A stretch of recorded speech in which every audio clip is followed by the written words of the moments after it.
shot again. Attempt number 2.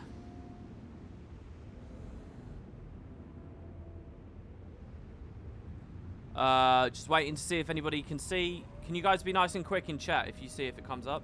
Easy, we good? It fixed, yeah? It's all alright? Alright, cool, yeah. Alright, nice. Yeah, I just had a really weird thing from, I guess, some long forgotten tinkering and experimentation from OBS up here that was enabled, and then I disabled it. So, if you guys think that the bitrate could be better, I mean, I can try and put that up as well. Seems that everything's running really smoothly, to be honest. Smoother than it would downstairs, which is a way stronger PC. My Mesmer looks like a Guild Wars 2 character? What do you mean? I think he looks good. Right, yeah, basically, guys, I am doing this stream in a different area now. I'm actually nervous. It's really weird. I'm actually nervous to be streaming just because I'm at a different place. I'm at the standing desk. This is the first stream I've been wanting to do this for ages. I've been planning to do this for ages. You can probably go back to the start of Master, like 9 months ago, and hear me talking about doing this. And I just haven't. So this is it, really. Today I'm just getting started, so I have no overlays. I have nothing. All I'm giving you is Guild Wars 2. Alright, I don't have an intro. I don't have an outro. I don't have donation notifications. I don't have subs or follows or anything. Alright, you're not going to see shit. You're going to hear my voice, and you're going to hear the Guild Wars 2 client. That is it. So, it's going to be pretty bare bones, but tomorrow I'll add a little something, and then the day after I'll add a little something, and the day after I'll add a little something, and I'll just keep building like that. So, yeah, it should be pretty good. As for objectives today, to be honest, I haven't given it any thought at all. The first thing I need to do is get chat much bigger on my screen so that I can actually see what's going on, what you guys are talking about. So, yeah, this is much better. There we go. I have a bit of a weird setup where I have 2 monitors up here, and one is like a lot lower than the other. Yes, except give me more screen real estate, please. Thank you. One is a lot smaller than the other, so lower down than the other. So I'll be craning my neck down every time I look at chat, which is going to be kind of weird. But yeah, this is going to be one of those streams where hopefully you guys carry it by giving us interesting topics and conversations. I'll say that much. So yeah, Jerry just had a sub. At least I did see that in chat there. 53 months. His streak lives on. It also says Pog. Let me scroll up. Yeah, thank you for all the messages a second ago, guys, trying to help me set this up. I really do appreciate that. And yeah, just tell me if any issues appear. This PC might like overheat, it might suddenly power off, it might, I don't know what will happen, alright? So the stream might suddenly just go dead, and if so, you know, we'll see what we've got, alright? You guys are just gonna have to tell me. Alright, so, bring back the Nat Geo narration voice too. What, when I was having a temper tantrum and I was acting bored? Or I was just being very quiet? Is that what that is? Nat Geo voice, is it? Dude, I haven't actually left-clicked on the login rewards screen for ages now. Oh, you guys will have to tell me if I'm popping as well. My mic, for the last year, genuinely, pretty much all the way through 2019, except the Living World Season 1 recap lore video I did last year, all the way through 2019, you were pretty much listening to me through the USB Sennheiser mic, the MK4. But I use a different setup. This is actually where I do the audio booking and stuff. So this is got an actual audio interface, and it's using an RX cable. It's my Shure mic, which I was using a lot during 2015, 16, 17. So yeah, it's a different mic now. I don't even have a windshield or anything on it, so it might sound horrible if my technique, my like where I hold my face is wrong. So you guys will just have to tell me that stuff. Do I have radial? No, I have no add-ons. This is it. This is totally vanilla Guild Wars 2. I got no add-ons. I got whatever these graphics settings are. I actually had to patch the game. I thought I might miss the starting point for the stream, to be honest, because I had such a hefty patch to do. But you'll see we're actually all minned out on the settings, and I'm not going to try and rock the boat too much just yet. I'll leave that for now. But to tell you the truth, I don't even really know about my binds, because, in fact, I should do that now. What do I have set up downstairs? Yeah, utility 1 is... Oh, they are the same. How does it know that? I have not played this that recently, have I? Does D-target work? Okay, D-target is not bound properly. Let's see here. Look, on today's episode of Master, we get to master the experience of a fresh Guild Wars 2 install. Woo! That's such a master experience. Nobody's done that. All right, so toggle lock auto target. Ah, it saved my settings from downstairs, but my mouse up here is bound differently. Like, that's not L anymore. That's mouse 5.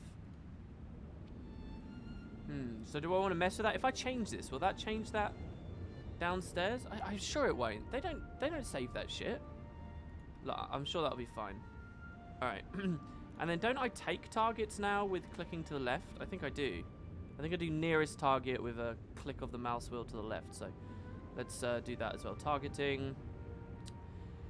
Now, do I want to go next or nearest? There is actually a pretty profound difference between those two, and they always mess me up. Nearest is weird because the act of taking a target can be line of sighted with nearest. I don't know whether you guys know that, but oh, apparently I do have. Oh, I only have nearest enemy, right? That's why it's not showing anything. All right, well, we'll just see how it goes for now. Seems right to me. I like how he still has the Timekeeper backpack on from when I had him in the like Time Lord outfit or whatever. All right, now I don't know what these are. It looks like someone wants to join Spud 2. Oh no, this is Kuz, who wants us to upgrade Spud 2. Oh, and this is a message from Kenny. You sent me a friend ad on Discord? Well, I don't even have Discord up here, so I mean, I'll do that later, I guess. I guess I've got a birthday gift. Oh, is that my first ever one? No, that was ages ago. Dear Mr. WP, you have Chef 500. You get the bank. Yeah, I do remember that. I didn't delete it because I wanted to tell you. Thank you for the quartz. I have so much quartz, it's unreal, because every day I was forgetting to buy it and forgetting that I had a bank in the instant, so I was TPing more and more and more. Happy New Year from a fellow potato. Hope you enjoyed yourself. Have a sweet Christmas. May your projects of 2020 be successful, man. Peace. I hope they are. Thank you so much. And I do want to say that, yeah, so here we have Ada talking about the Bifrost Coral. Somebody gave me a gift over the holiday, which I think I held on to for ages, because obviously I'm going to shout on stream. I shouldn't just take shit from people and not even talk about it. And I had it on a character, but then I cleaned that character out. I think it's Liz. We'll have a look in a second. But basically, someone sent me 2 rhyme-rimmed, like, you know, the new Winter's Day skins that come from the box. They're not really worth much money anymore.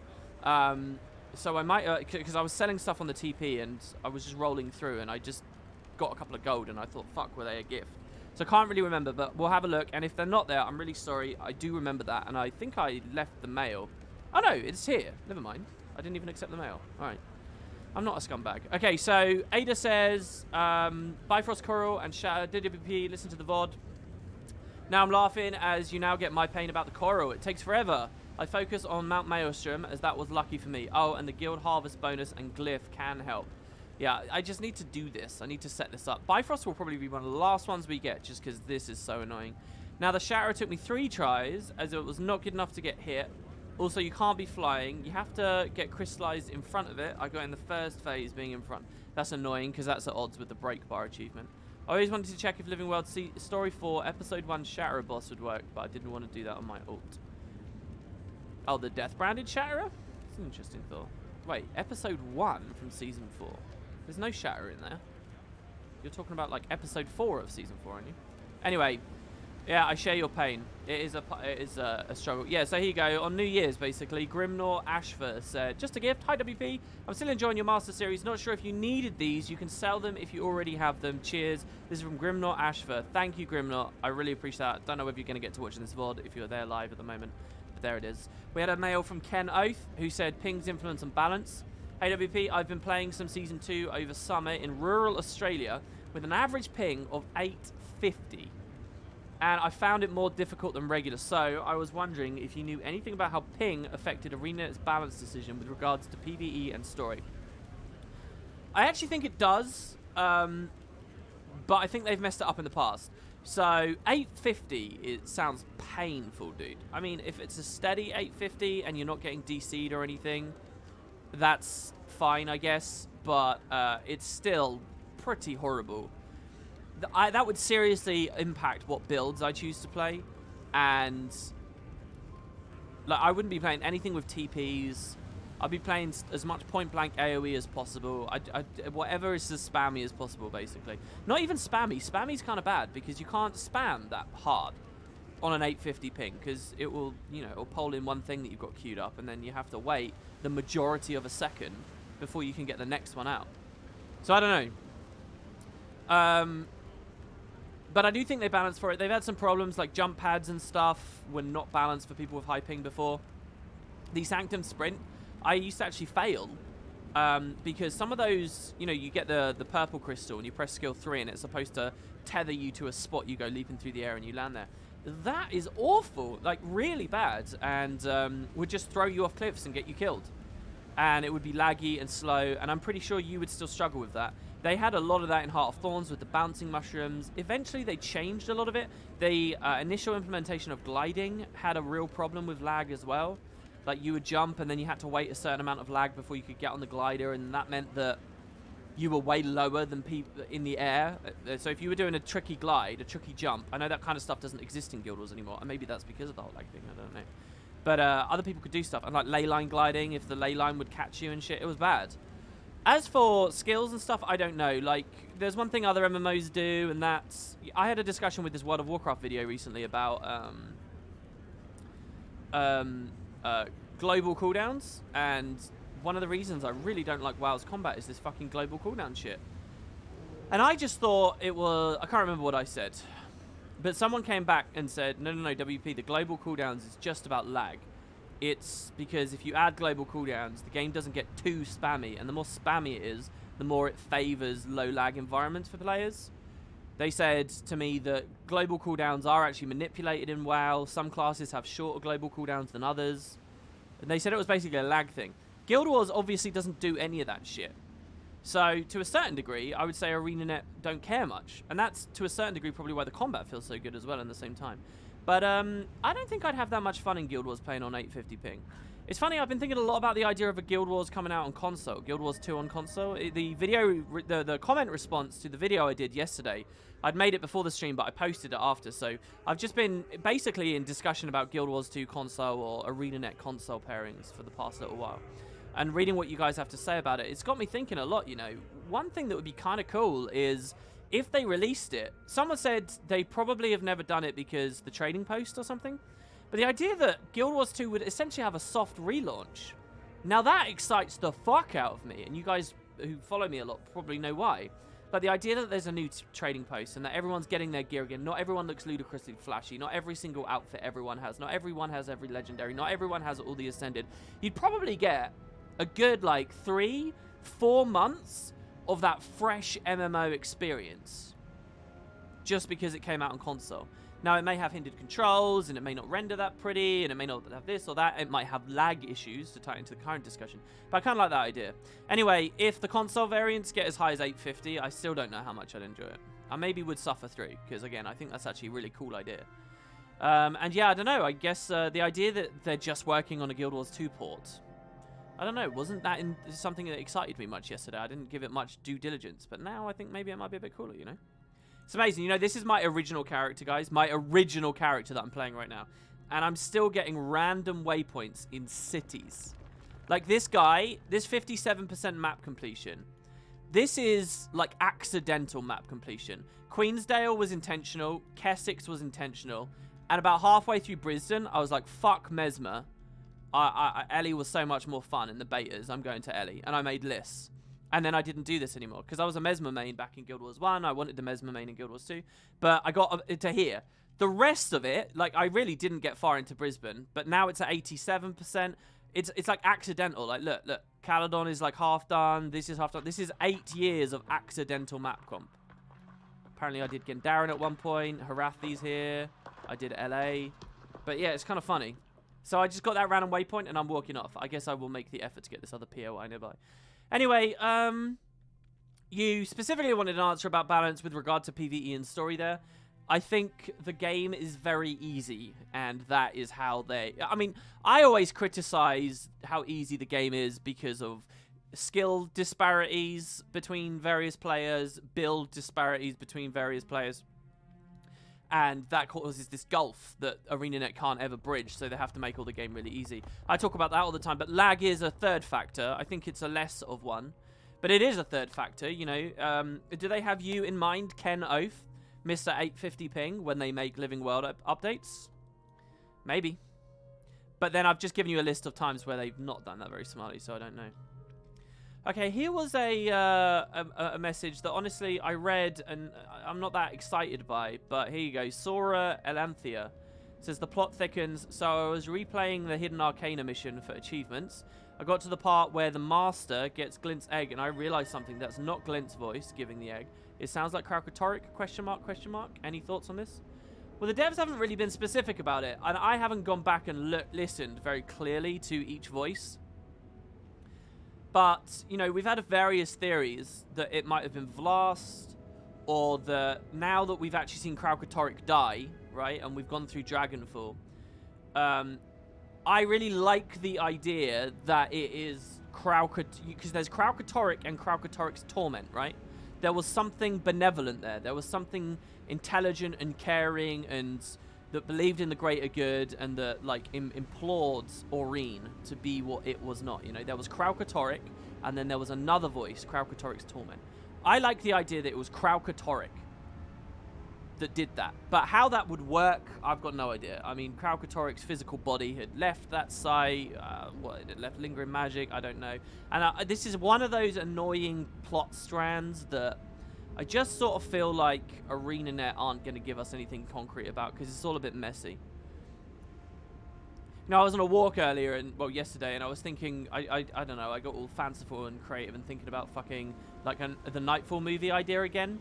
And it got me thinking about Cormier and, like, how I'd portray her in the movie and how I'd lean on her being quite a strong character that does a lot, and I'd really, like, emphasize the stuff she did in a way that the games don't, so that you don't feel cheated at the end, right, when she becomes a god. And I just ended up getting off and thinking about all this Cormier stuff and how that library scene was just so messy to talk about and messy to think about and, like, feels unresolved. But I don't think we're going to get anything more on certain things, and this is another topic like that, you know. I think it might be done. Unless the devs specifically talked about it in an interview or something. I can't see Cossage in chat right now. He would definitely know that, but I wouldn't at the moment. Alright. Happy to help. Thanks for the content vid streams. Happy New Year. Thanks very much, Kato. This was Kenny with the thing. Okay, a small tip on World vs. World.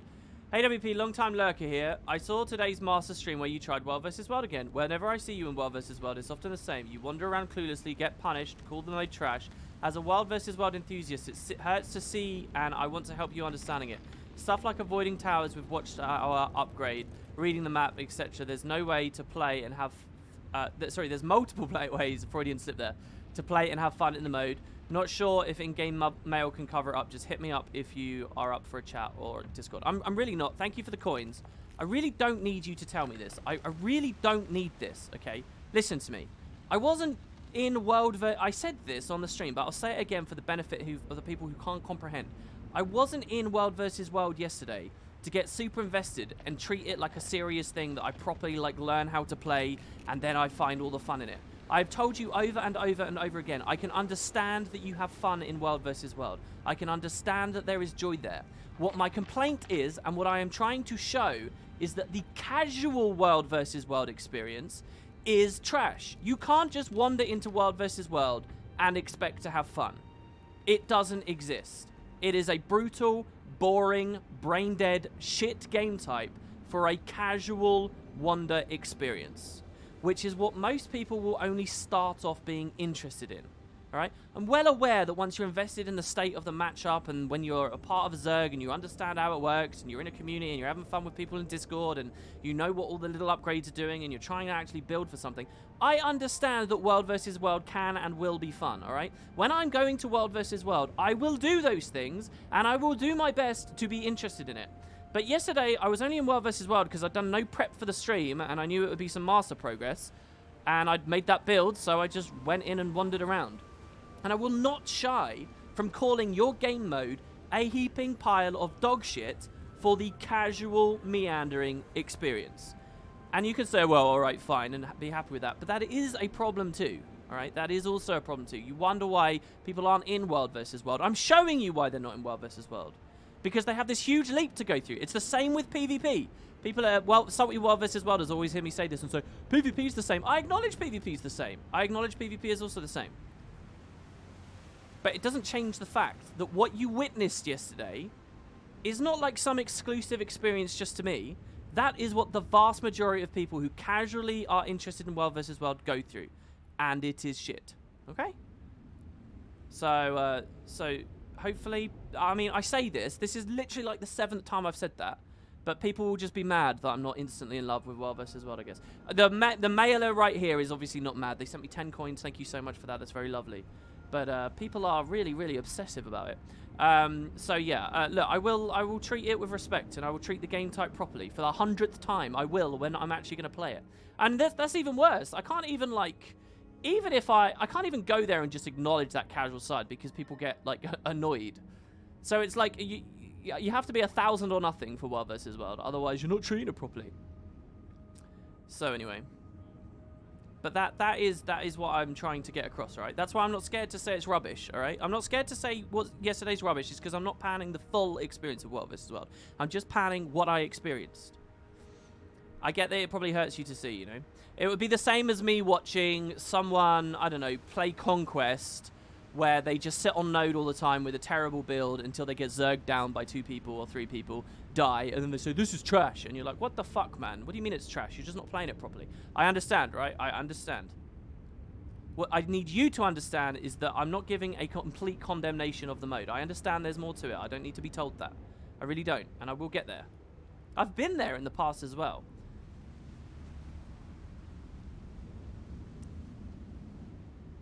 All right. So, thank you again for those and the discussion point. Let's sell these as well here now. Dude, I said they weren't worth much, but they spiked again. 20 gold. All right, thank you very much. I mean, I could have actually got more there. I could have got like 21 or something if I'd done that. I'll leave this. In fact, I shouldn't be on this character because I'm just letting my boosters wear down, which is really stupid. So we won't be on that character. Let's check out Liz, whose inventory is still a nightmare, just to be clear. Oh, man. That was a good drink. I drank that very loudly as well, and right next to this different mic, so it might have been quite the audio show for you guys. Sorry about that. Still into selling. Not always, Red. Not always. I have been... Basically, I'll look. Sometimes, if the market is a slow one, it has to be a middle ground. If it's too slow of a market, fuck that. I'm not waiting a week to get £2 more or two gold more. I'm not doing that shit. But if it's sort of a medium traffic thing, yeah, I tend to. I have been putting orders on. You guys are asking about alliances. I can now look at chat. So yeah, we're done with the mails. Let's see. What have I missed in chat? Oh, Costage is here. Costage, did you hear us talking about you a second ago? Ale says, after the Pathfire release, I remember a dev artist discussing how much you worked on the Cormier library to make sure it looked perfect in the Spyron, and sadly I thought you did your job well. Unfortunately, the narrative team was unable to make something intelligent out of it. Yeah, pretty much, Ales. I mean, the POF was so good with presentation, but it didn't really have much substance to a lot of those little things. But WP, what do you mean enjoy content and don't ask questions, lol? I don't know what you mean either. Honestly, you're ready for Guild Wars 3.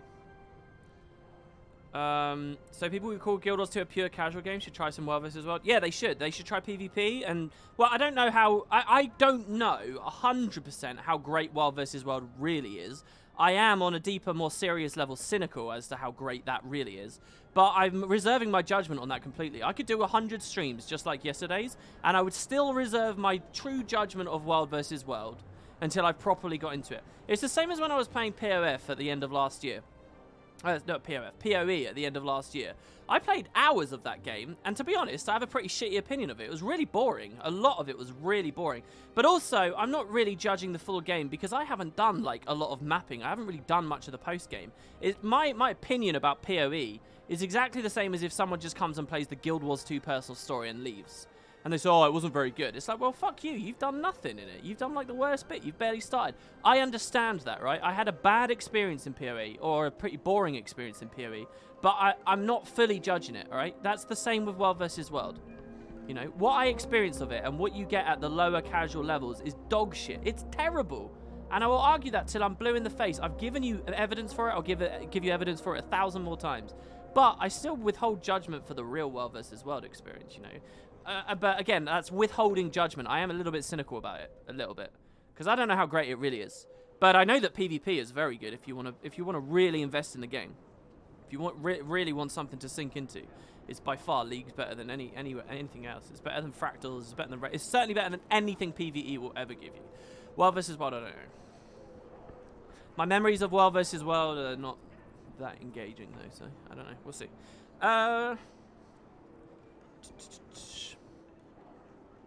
And again, I feel like I constantly have to do this. I have played it, all right? I'm nearly a rank 1,000. It's not that much compared to the mega nerds, but I have played it, all right? It's not like I've only done 5 minutes and now I'm just waffling nonsense out because you've only just learned that I have these opinions about World versus World. Welcome to the story. It's been playing this game 6 years.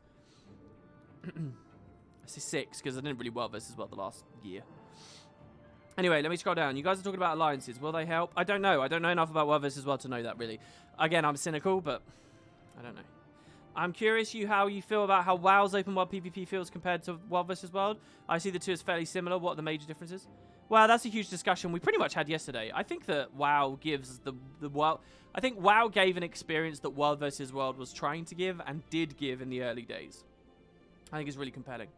I bet WoW is just the same as World versus World, though, where it bottoms out really quickly. I keep trying to mount with the radial wheel. I bet that WoW, once everyone's geared and stuff, I bet it's a shit show. I really do.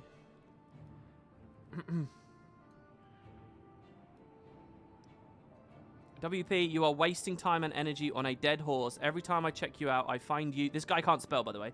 I find you complaining. Just move on to another game or play variety. No. I'm talking to the community about one facet of Guild Wars 2. All right? I'm well aware of what I think of this product and how much enjoyment I get out of this product. I don't need to be lectured by you.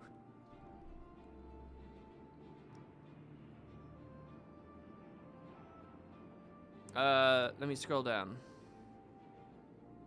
Well, yeah, I mean, if you want to insult me, you could not look like a moron. WoW was never close to WoW versus World. There was never good fights in WoW. Yeah, I guess. Again, I'm not really the person to talk about that because my experience with both, truly, is somewhat limited. So I'm only responding because I'm being prompted into the discussion there. And again, we talked about it a bit yesterday. Right, I need to clear out this inventory, and I'm going to start dealing with this. My fear is that this stuff is going to be used later, but I will trust in ArenaNet telling me that the items only have value as a part of a collection. So let's scroll through here, right? The evidence of massacre. Shit, what was that from? Oh, that's just the new map. We don't care about that. The gauntlets. Okay, so the pelt from the raccoon, the rabbit pelt, the armadillo pelt, the raven's feather, the chicken's pelt, the carapace breastplate. I'm hoping I'm not wasting money on that. Dude, you can sell the spirits? That's a terrible idea. You could probably buy them back from Hods. The rat tail, the hawk feather, the bull pelt. Now, what about these weighted and balanced things? Can I just get rid of these now?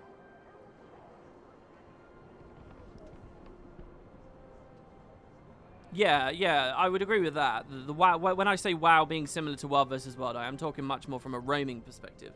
Like, if World versus World had, like, quests and you were actually leveling in it, I mean, it would feel very much like leveling in a contested zone on a PvP server in WoW. It really would, you know. It'd feel like you're at Hillsbrad when you're trying to do some quest outside SMC or something.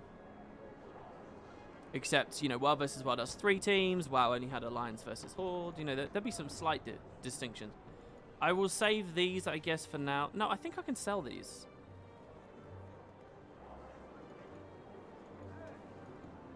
Do that and that. What? Selling red iris flowers has been temporarily disabled. Interesting. Frog's legs, crow feather, deer pelt, sparkfly wings, mosquito wings, bat guano. That's for the garden, so I'll save that. These are only parts of collections.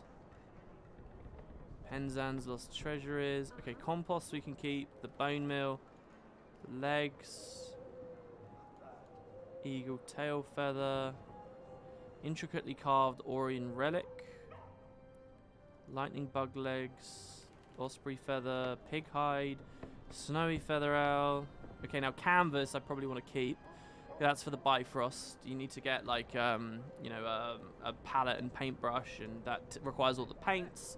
And the paints are like the coral and stuff like that. So I'll keep the paint base. With some random potions. I'll just trade in fractals later. Get tropical feather. I'll keep the brush. I'll keep the ooze globs. I'll keep the cream pies. I need to throw those at people, I think. Covington Sea Song, Malcolm's Devotion. That sweater. Can I TP the sweater? Probably not. That's probably just a salvage job right there. Here it is.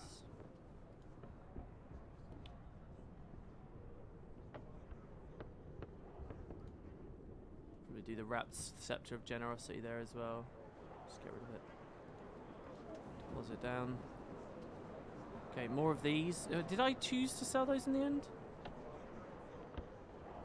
I did. I just didn't sell the...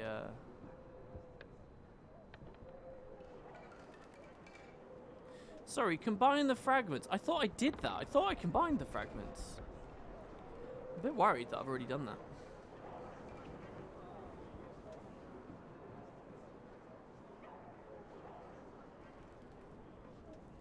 Sorry, I'm not keeping up with chat here and whatever you guys are talking about. Just let me finish this off. That we can definitely get rid of. Bria's Menace. Absolutely no flavor text at all. I guess I'll leave it then. The Pearl. The Research has no flavor text. The Ventry Bay Talisman does. This shit here, the Manganese Dark Side, that is a terrifying thing to sell. Do you guys want to get a little glimpse of what it's like to farm coral? No, I'm not going to subject you to it. I'm really not. It's awful. Alright, so let's go cash those potions in. I don't know when I'll next be in Fractals. I do want to do it, obviously. But if we're about to move into raiding and stuff. So, by the way, what day is it? Alright, I'm setting a line in the sand here, guys. We are going to start raiding on Monday. Alright? We will spend the next couple of days getting our overlays and shit like that back and just sort it out for this new room that I'm in. And then we'll start the raiding on Monday. That's when we will be there. And in the meantime, for the streams in the interim, we'll make sure that we just get a little bit more progress on some of this legendary stuff, I guess. Clean some shit up, get the build set up, that kind of stuff. Should be pretty good. Let's just head on in, doesn't matter where.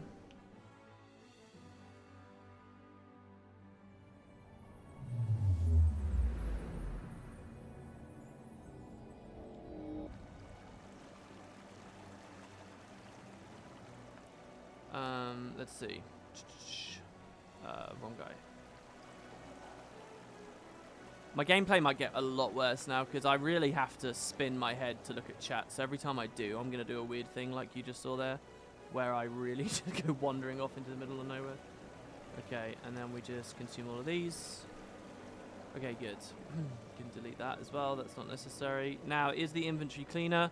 Maybe a tiny little bit. Ah, yes. So we still have these keys from before, by the way. But they didn't update the chests or anything, right? The Tuesday patch didn't give us a new one. I'm guessing we get a new one with the Lunar New Year. Oh yeah, we have the Skyscale whistle we can look at and learn about as well. Let's do that. Screw it. Let's figure out our new Skyscale pet. You guys ready to have fun with him? Yeah, I know about that website, QuickBeamed. I've seen it. I'm like 200 days away or something. I'm ages away.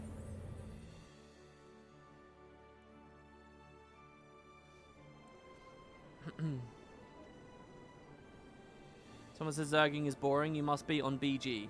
They steamroll and that's all. Sure is boring. To be honest, if I'm going to zerg, alright, all varieties of zerging I've ever experienced are so fucking boring that I'd rather be killing people than not, to be honest.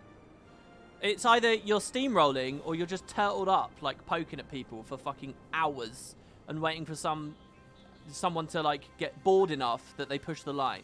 People aren't pushing the line from some thrill of excitement that they think they're about to turn the tide of battle. World versus World is an exercise in like who gets bored first. Are you so bored you're going to go into a really dangerous position just in the hopes of maybe poking someone enough to maybe get them downstate before they get rezzed? All right, go for it. Oh dear, you got killed. That's what it is. That's what World versus World. It's a battle of who's bored first. That's how engaging the game type is.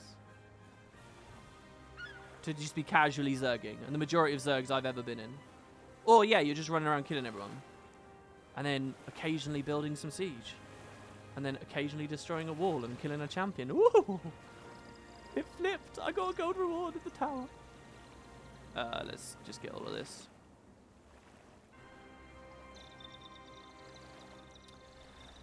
Okay. My antagonism for World vs. World will pass.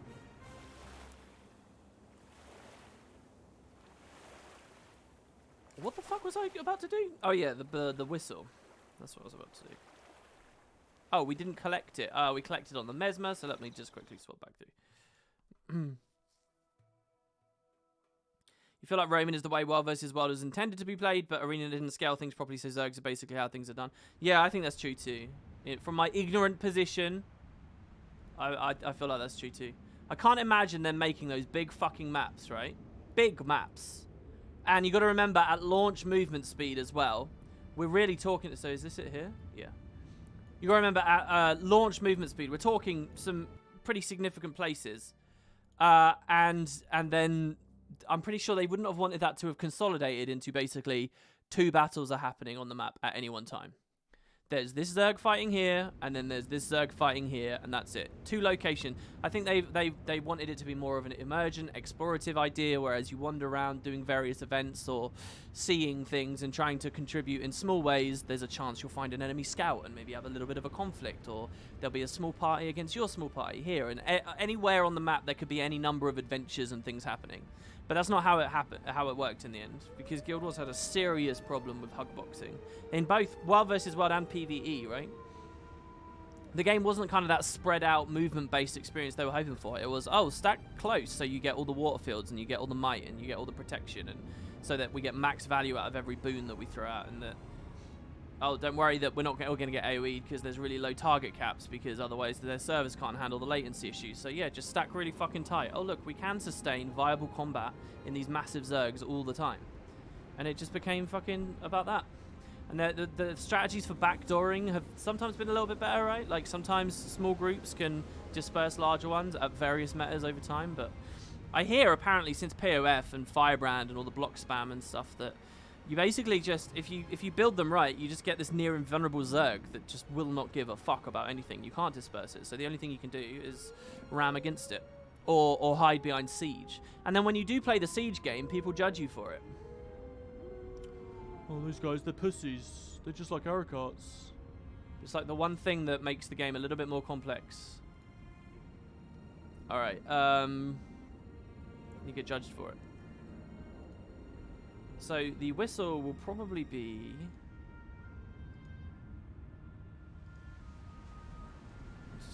Whistle. Okay. These are my current impressions anyway. Right, it's here. Now I don't have the thing, so we're going to have to do it from down here. Alright, here we go. So we hit the whistle. We get a Sky Scale. Actually, fuck you.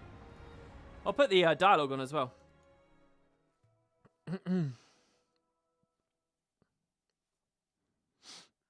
Yeah, I've definitely had a few fun interactions in Zergs with World vs. World, and it's pretty much the same story as everyone's, that if you manage to take out a bigger group than yours, if you feel like the underdog and you win, I mean, it feels pretty good.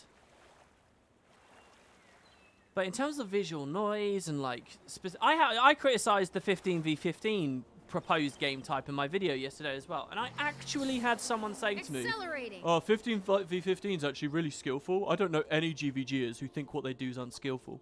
Well, fucking obviously they don't. No one's going to be like, yeah, what I do in the game is really unskillful.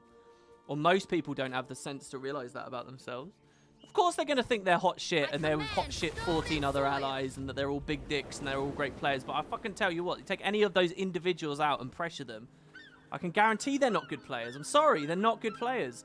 They specialize in a specific, like, a specific variation of fighting where individual importance is diminished. You are 1/15th. I mean, some people's roles probably account to a little bit more than that, obviously. forgot that novelties were character specific. So we'll just grab it back here. It was the top one, actually, wasn't it? No, it's not the top one, because it's just... Okay.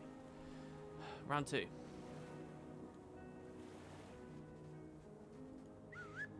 Hey there, buddy. Hey there, buddy. Alright, what have we got? We can send it home. We can scratch it. Call it over and scratch it and show it affection. Oh, wow, that actually lines up really well. That's really good, ArenaNet. Well done. He gets a bit of a love heart. Our active effect is my Sky Scale buddy, best buds for life. This is kind of weird because, again, I've been looking up Season 1 stuff, and I was just looking at my own video where I had a shot of this beach because of all the consortium refugees. I'll do that again, I guess. Ah, that one didn't work so well. First one was really good, 10 out of 10. Alright, next. Feed. Get a magically infused fish ready for your Sky Scale to eat. So here's the fish. This is like, oh, and we can throw it. It's waiting for me to throw it. Oh, nice. This is really cool. Yeah, this is like, you know, when you're getting the original Sky Scale, the animation has you throwing a fish in its mouth, right? So I couldn't ground target it. That's really nice. I like the interactions between us two here.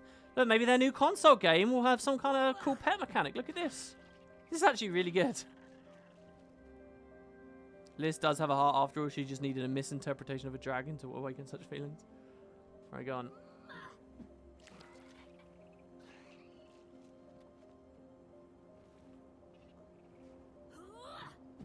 What is this? A new gem store Gigapet? Pretty much, yeah. It's like the Basenji they did a while ago. I remember that the Basenji was like a dev... what do you call it? Like a pet project from a dev, right? And then they said back then that they did want to do another one. And, well, I think this is the second one. I mean, I've been trying to get everything. I don't know any others, so I'm pretty sure this is it. Hello, Kenny. I just saw your message. I don't have Discord at the moment, so I can't add you on there. But when I next get to it, I'll hopefully see your thing. You got the dog, but you don't remember how?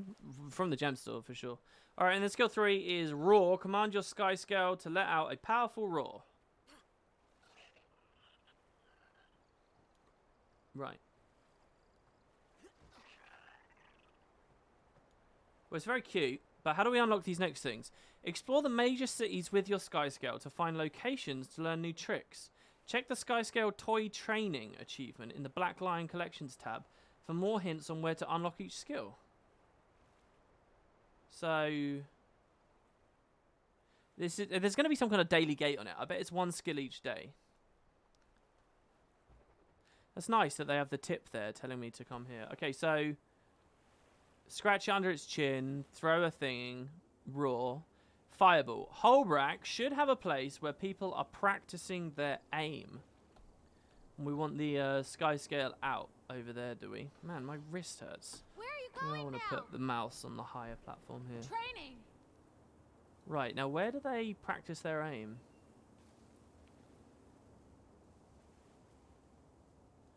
I feel like it's Shelter Rock. I guess I'll just go with my instinct. We'll try for Shelter Rock. If the permanent bank pass was a gem store item, how much gems do you think ArenaNet would sell it for? First of all, I'd hate that. I actually think the true sign of the community's deterioration is not like all the Reddit incessant whining. It's the lack of outrage about stuff that's actually important. Like the Snowflake Gobbler, right? I actually think the Snowflake Gobbler is really, really fucking insane to put on the gem store. Like, in terms of how much it accelerates you and how it's only limited at that certain time. It's really kind of crazy. But, I mean, maybe it's not too far away from other boosters. Maybe I'm being a bit of a moron with that, actually. But, selling, if they sold them straight up on the gem store, I think that would be really bad. Somehow RNG saves it. I don't know whether that's healthy for me to think either. But somehow the fact that I can't directly buy one of those. And I mean, they're tradable amongst players on the TP. But I mean, that's no real different to just gold to gems, even if people don't realise that. I don't know. I don't know how much they'd sell it for. A lot. Probably, like, what's the most expensive single thing they ever sold on the gem store? Now, that's some interesting trivia. I don't know that. What is that? Have they gone over the 2k threshold before? Sure they have, right? Do I remember 3,000 gems for something? 3,500 packages. What are those not? What's been for 3,500? That's another point as well. I need to pick up that Frostfire pack for 2k gems at some point. Hoping to get some, but before it leaves. But if it does, we'll be in kind of a weird place where I might have to start selling a lot of stuff. Why might someone be practicing their aim? Is it inside one of the lodges? I'd like to talk to you. I remember one of the lodges does look, it's not very homely in there. There's like a menagerie in one of them. There's like a zoo in one. So I wonder if there is enough space. I mean, they're big, big places. I feel like it would be Raven that is practicing their aim. And what about the Great Lodge as well? You've got all those balconies and stuff. Oh, what if it's in a home instance? Wouldn't be surprised. Hello, Kato. Welcome, welcome. Dude, the lighting is really weird for me at the moment. I can see on the stream preview on my other monitor that it won't look much different for you guys. But it's very dark. The game is very dark for me at the moment. Gonna have to change that. You checked Keg Brawl and didn't see anything? Yeah, I was thinking Keg Brawl. Did I articulate that? I was thinking Keg Brawl because you practice your aim like throwing stuff, right? But my instinct is that they mean arrows. You think it's out on the lake? That's what I would think, at least, with the kegs or whatever. Okay, so maybe I'm thinking too deeply. I swear, he was wearing nothing but a helmet. He does that. Man, I'm drinking water at the moment, and it's the most delicious substance on planet Earth. Jesus. I'm not usually that into water, right? But there are days where you drink and you're like, oh my god. Oh, Windows is trying to update. Wait an hour, go away.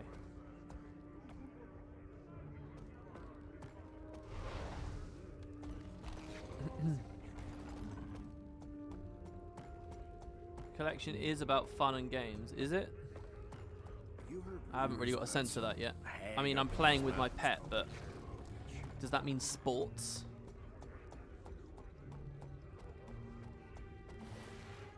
I mean, I know exactly where some people are training their aim right outside of Holbrag. Right at the start of Holbrag are those training dummies, where with infinite health and you can test various build things and stuff on. Before the golem at the aerodrome was added, anyway. If you wanted to do like low scale, I suppose. I suppose they were never that good, to be honest, but I've used them in the past.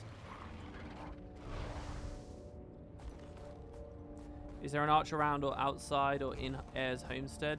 No, I remember her homestead quite clearly. It's just statues opposite. I mean, unless you consider they're practicing their aim sculpting. I don't even know what I'm looking for. Once I find the place, I don't know whether I'm looking for yellow text, some kind of NPC I need to speak to, whether there's nothing at all. You just make sure you get the sky scale out and it will play with the thing. This could be really good, you know, if it's going to play like a cute little animation where it actually interacts with like an archery thing and it throws a fireball. Here you go, here's the menagerie. Wait till you see my menagerie. I think the Divinity's Reach one is better, sorry.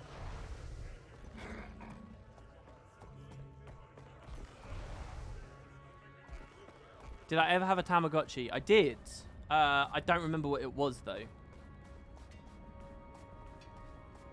The only thing like that I remember, I remember, wait, on Tamagotchi, isn't there like a poo animation? There's like a little, you know, one of those little whippy, curly, brown poo like animations.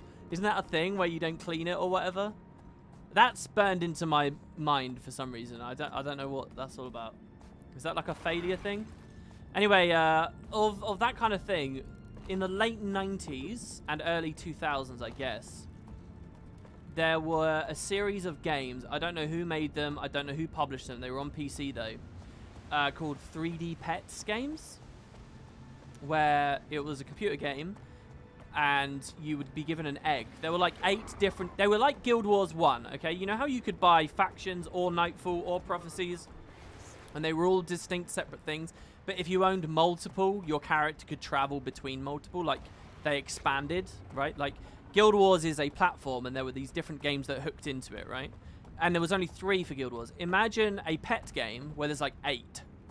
So each game you buy, each CD-ROM you buy, has a different egg on it. And you look after the egg and it hatches out, and there's a different creature depending on which specific game you bought, which campaign you bought, or whatever. And like one was an alien, and one was a dog, and one was a goldfish. And like they would grow and they would change, and you could teach them tricks, and you could do all kinds of stuff like that. That is a game of that genre that I remember very clearly. Let's see where Kato is. He's usually helping. He says kids throwing snowballs. Oh, I guess that makes sense. And a fireball into a snowball would be pretty good. So yeah, there's kids throwing... I thought they were here near the Hall of Legends. Apparently not. I can't even see his blue dot, so hold on. The colours are so off. Look, I can't even scroll my minimap. Not this There we go. again. Yeah, it is over there. You need a wife. You need a wife. The Norn are such dicks to each other. It's kind of funny. If you look at the LP, a lot of the ambient audio that you find, they're just being horrible to each other. They're very, like, straight shooters. I'm Jorman. Floppy disks are awesome. Awesome old Amiga days. I never really got into floppy disk gaming. That was a bit before me, to be honest.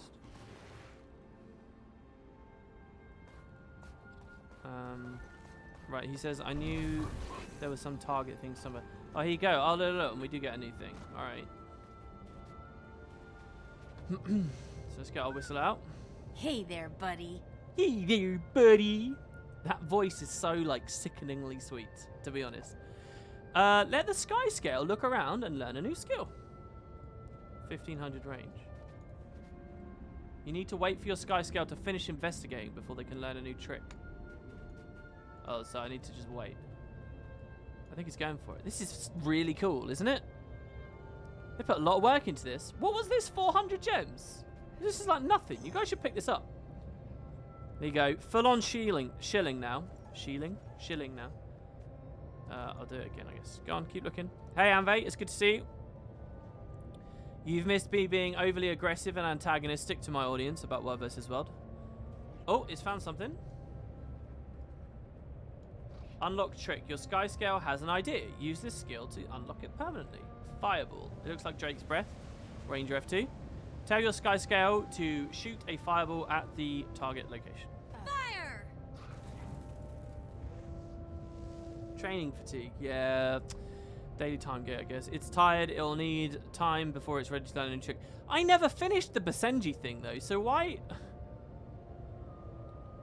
I'm pretty sure I never finished the Basenji thing. Oh, it's only half an hour. It's not a daily gate. Nice. Well done, ArenaNet. This is so much better because in practice, most casual players might not be playing in half an hour anyway, but they have so it can work like a daily gate without ticking off the no-lifers like me. It's so much better to do just half an hour than the whole day. All right, you go home now. Let me get the Basenji out and see what my progress was on that. Oh. Hey there, buddy. Hey there, buddy. Go away. Sorry. Novelties. Basenji? Did I finish the Basenji? No, Hey look at there, this shit. buddy. Did they not do...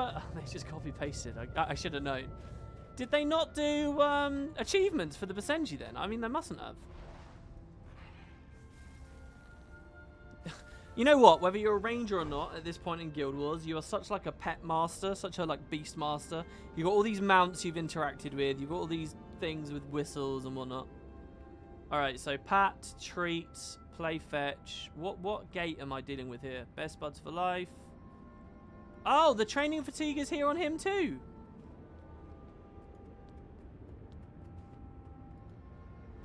Oh, this one is ground targeted. I can't train them both? It's my fatigue? Please, I'm not fatigued. The pet is fatigued. And this is a different pet, ArenaNet. Get your ball. Get your ball. Can we rename the sky scale to chat? You can't rename them, can you? Quickness. I think alacrity would be the one I'd want here, really. Can you give the pet quickness as it goes for the ball? I mean, super speed would be the thing it really wants, right? Quickness would speed up the pickup animation, but not the actual running.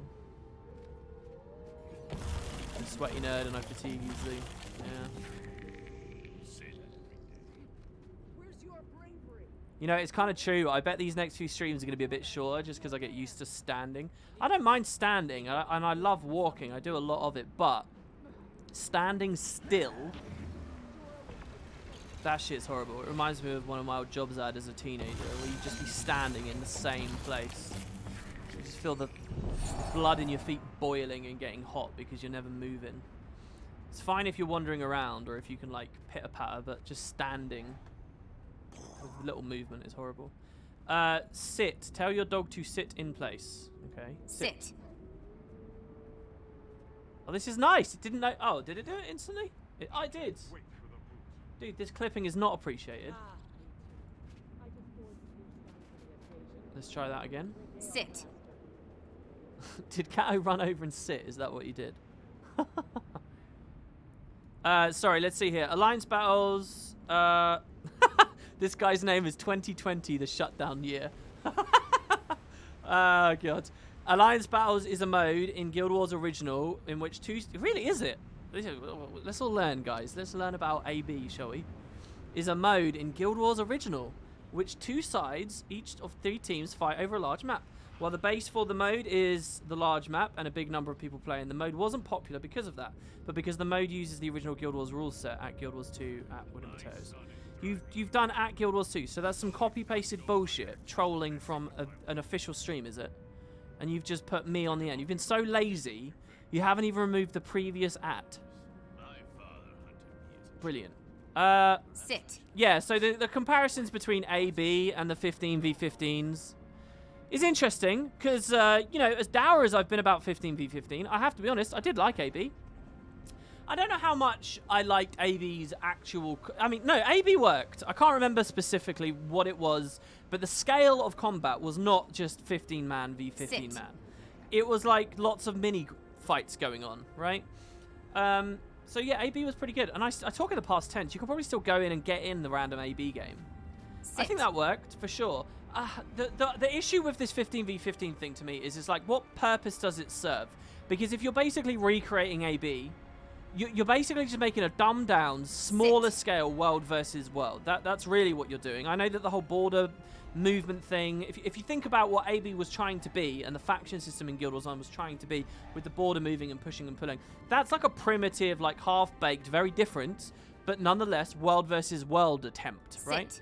And then we go to Guild Wars 2, we had proper world versus world, and now the GVGers are upset and we want to do mini seasons and special tournaments, so 15v15, like, it just feels really backwards and weird to me. Like, what does it slot in? What area of the game does it work in? Now, there's a brilliant comment that someone's left over my YouTube video. You guys should go check it out, where they basically talk in serious detail about like why the 15v15 might be a bit of an issue. One of the top talking points that they gave me in this nice wall of text was amulets, and they were kind of pointing out that, look, you know, min-maxing is something that's quite important to world versus worlders, and I agree with that. I think that there is very deliberately that idea of min-maxing and building gear and being able to do this extra shit to help you in a fight, you know. Well, I want you know, when I'm in world versus world, I don't use food and stuff, but people can do that, right? And they can infuse and they can go that extra bit. They want to min-max in those areas instead of getting better at the game. And you can call that a crutch, and that's why they're bad players and all that kind of shit. But the point is they like doing it. And if you take 15v15 to PvP and I hope to sort of pander to that world versus world crowd, if that's what Arena's doing, and I'm not saying it is, it doesn't have to be, but if that's what they're doing, the world versus worlders won't get that. And then they talked just about the idea of amulets altogether, and you know, there's a certain balance with amulets and tankiness and aggression in PvP right now that works in Conquest 5v5, where very rarely are you in an actual 5v5. I could play 100 Conquest games and see genuine 5v5 team fights in like 1 or 2 games. You'll get very common 4v4s. You know, opening mids very often are 4v4s. But full-on 5v5 is quite rare. Someone will disengage pretty quickly. Someone's doing something else. And, you know, the tankiness that you get out of the amulets and the rune sets available and stuff is all very much calibrated for that. In this potential 15v15, where true 5v5s are really common, or 6v6s, or so, people are going to get fucking deleted. That might be good. That might be bad. I don't know. Good as in it might disincentivize the way people move. I mean, it's weird because you can take anything like this and you can end up talking about it so Sit. much that it becomes really interesting. But I'm not sure ArenaNet are really going for anything that deep. He's obviously not learning anything. We're done. We're fatigued with both pets now. I'm not sure ArenaNet's trying to go for anything that deep. It just kind of sounds like they want to fill in potential special tournaments and mini seasons with different experiences. That's all it sounds like. It's just like another thing for down the road. And, you know, they're not making a whole new game type. They're making a big map for 15v15, which sounds quite primitive and quite simple and quite, you know, hands-off. You know, they're struggling to get even a little bit of UI work done for the parties, right? Let alone fucking UI work for whatever capture points look like in a 15v15 scenario, you know, and whatever other conflicting mechanics there are. Like, AB wasn't just capture points. There was other stuff, right? Like, you could get minions on your side, couldn't you? Seem to remember on one of the maps, like the Alliance battle equivalent of the Eternal Battlegrounds. Wasn't there a shrine where you could get a Salt Spray Dragon on your team or something, or you had to fight a Salt Spray Dragon? I'm sure it was. I really need to go back and refresh myself on that, to be honest. I would do it right now, except I don't have any overlays, and I'm pretty sure Guild Wars 1 isn't installed on this PC, so it's a sad realization. So anyway, yeah, the AB comparison I have seen, and it's a good one. I'll show you what to do. Despite how lazily you just copy-pasted that. Do I have any idea how big the map will be? It sounds like it's just deathmatch, I think they said. And no, I don't know how big. Big enough for 15v15? I mean, Guild Wars is beautiful. We know it's a snowy map, Kenny. That's it. Guild Wars is kind of beautiful because it's done how many attempts to pander to GVGers? Now, this is either a story of GVGers being completely unsatisfiable, which you guys will not like to hear, all right? Or it's a story of ArenaNet's incompetence. You're all going to want to say it's a story of ArenaNet's incompetence. And that's fine. You can take it whichever way you like. I just want to give you guys the details, right? So what do we have? We have people choosing to just fight and ignore everything else about World versus World. So what do ArenaNet do? Well, they create a branch off in the Obsidian Sanctum and they say, okay, go over there. I think that was the first big move for them that they did. They give them the arena. World versus Worlders say it's not good. They remake the arena. All right, they've actually done 2 iterations of that arena in the Obsidian Sanctum. They still say it's not good enough, and they'd rather fight on a nice, open, empty, flat field, devoid of all intrigue in Edge of the Mist, which is now dead at this point. So then what do ArenaNet do? Well, now they add another arena. Now, where the fuck is the other arena? It's in Edge of the Mist, right? I'm pretty sure it's still in Edge of the Mist. Let's go to Edge of the Mist a second. And people never use this, I guess, or talk about this. Certainly whenever I've watched Roy casting GVGs and stuff, they've not been using this. Here you go. So now you get the Gate of the Mists. Woo! And I remember making exactly 2 videos on this topic. So they make the Gate of the Mist. Oh, wait. I've skipped a bit. Sorry. So here, we're going to do the full tour. This is the content now, all right? So room 1 is Obsidian Sanctum. And with a new entrance into this area, to be honest. Invigorating. Air. What the fuck is my build? I'm going to put on Signet of Air because I don't think I'm air specialized. So, Charged up. just got to orient myself here. Yeah, we're quite far away. So this was attempt number 1, and then it was reiterated as well. It got changed. I can't remember what they did exactly. Was that when they added the towers? I think they tried to make it a little bit wider. But basically, the criticisms of what you're about to see is that this was a little bit too small. So, and that's going to be a recurring theme, guys. Ooh.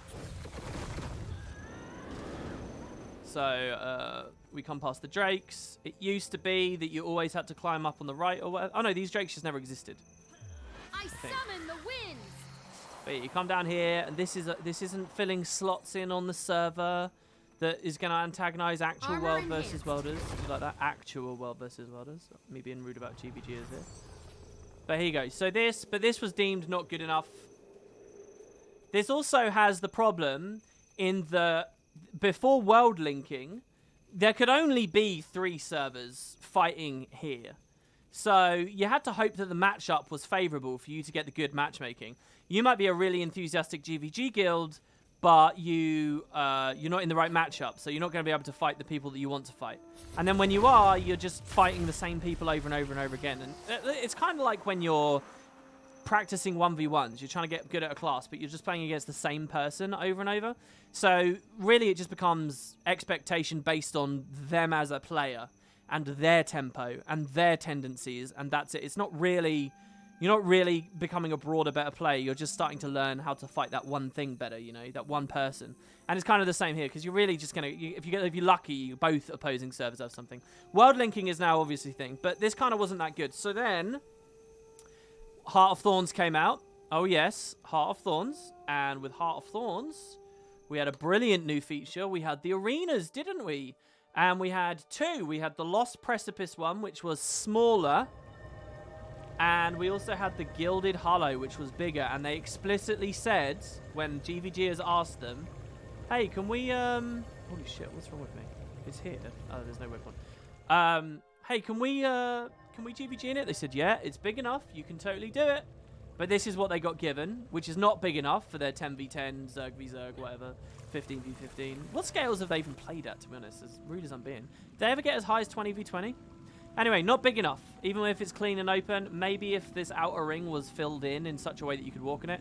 But the outer ring mechanic actually just turns a barrier on and off that prevents you from walking through it. So this was not good enough. The Lost Precipice one was not good enough.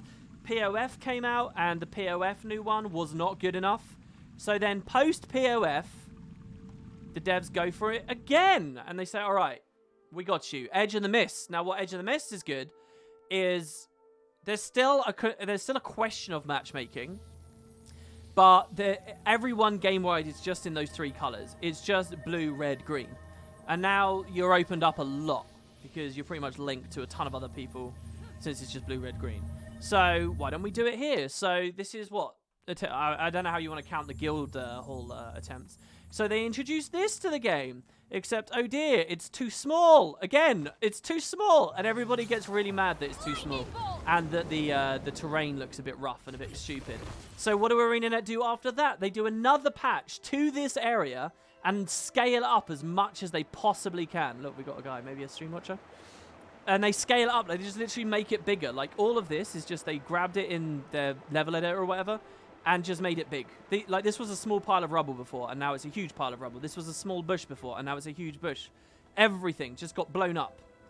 And they're like, okay, cool, you can do it here now.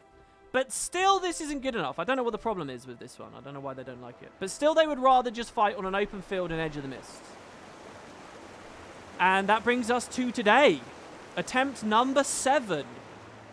Where we are hearing about a 15v15 PvP map. And I'm asked in chat, how big is it going to be? Here's the answer, Kenny. It's not going to be big enough. That's the answer. So, yeah. I don't know why we're still bleating on about it.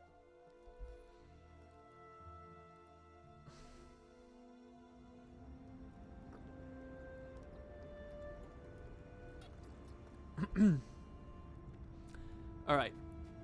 Have I killed half an hour? I haven't.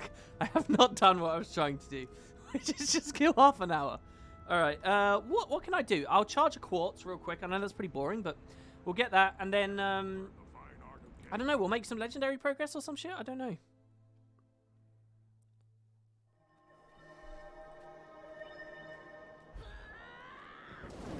They could just make the arenas and guild halls bigger. That's all. Yeah, I mean. I find it fascinating on both sides, to be honest. It's that most recent one, the Edge of the Mist one, is such a an abject failure and waste of time. That almost defies belief. I don't know. Maybe I'm wrong. I wish Roy was around, to be honest, because I'm not enthusiastic about that side of the game at all. So I really just don't know. But maybe it's true that people have used that a lot. But I swear to God, they're still just in Edge of the Mist, like regular Edge of the Mists, out in that field in the middle. Because it's flatter and a bit more open. I'm sure that's what they do. He's streaming right now. Someone go to his stream and ask him for me if that newest Edge of the Mist arena was ever used much for GVGs. And it's weird because, you know, the PvP guys haven't actually said, as far as I can tell, I mean, we had Ben in chat yesterday, and he didn't say anything along those lines. And I haven't seen any of the forum messages along these lines. I have not seen the words GVG or World versus World come out of their mouth with regard to this feature. I've not seen it. And yet that's what a lot of us are interested in. It's like some World versus World panda map or something that people think is doing. It is used? When did they say it? Give me a quote. The caravan from Lion's Arch is late, and we're having trouble getting meat and milk from the outlying ranches. Stockpiling staples. Oh yeah, that's true as well. It's true that the guild halls are on PvE balance. Can't depend on the caravans like I used to. War can't That is also last true. forever. That might even be the more prominent thing. I don't know. I kind of value that as a part of the game, though, in a way. Like, I remember our old 1v1 tournaments and stuff we would host on those maps. I kind of liked that. There's a different flavor of experience, you know. Like, the one enjoyment I will say I get out of World vs. World at the moment is I'm very used to a certain flavor of balance, right? The PvP balance. Which I do hold in the highest regard, and I do think is the most, you know, non-whack. And I did get some joy going to World versus World and just seeing all this hilariously broken stuff that people are just allowed to do. And it's kind of that again if you go to the guild arenas. If you 1v1 in there, if you have fights in there, you can have some really fucking nuts experiences, you know. So there is that, I suppose. I don't know why people take World vs. World seriously when the balance is what it is. Like, why try to be good at the game when your efforts are just going to get undermined by complete bullshit? Why? Why try when there are dire mirages running around and stuff like that? It's just... But hey. And I mean, I get it if that was your only choice, but it's not. There is a much better area of the game. Let's charge this. Okay, see, I don't have enough. I was using the TP a ton of times. And many thanks to Ada for telling me this over and over and over again. And just hit up the new cooking station right here. And just withdraw them from here. And yeah, I got 12, by the way. That's not actually Winter's Day gift grinding and stuff. That is just doing the daily and mining those daily. When you mine the other ones, you get a good chance of getting lucky, honestly. I would say 1 in every 4, maybe 5 days, you get another charged quartz.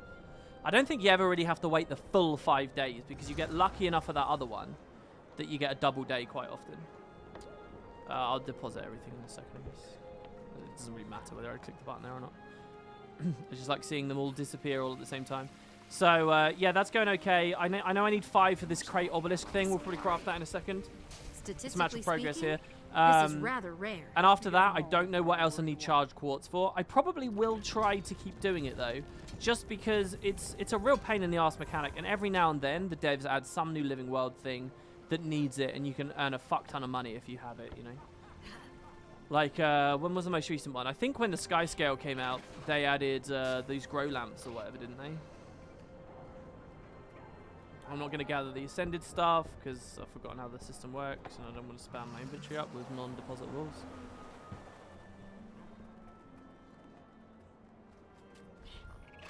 World vs. World roast return. Yeah, I need to stop. Yeah, what was this quote? Where did they mention World vs. World in their stuff? There's also the arena in World vs. World paid lobby pass thingy.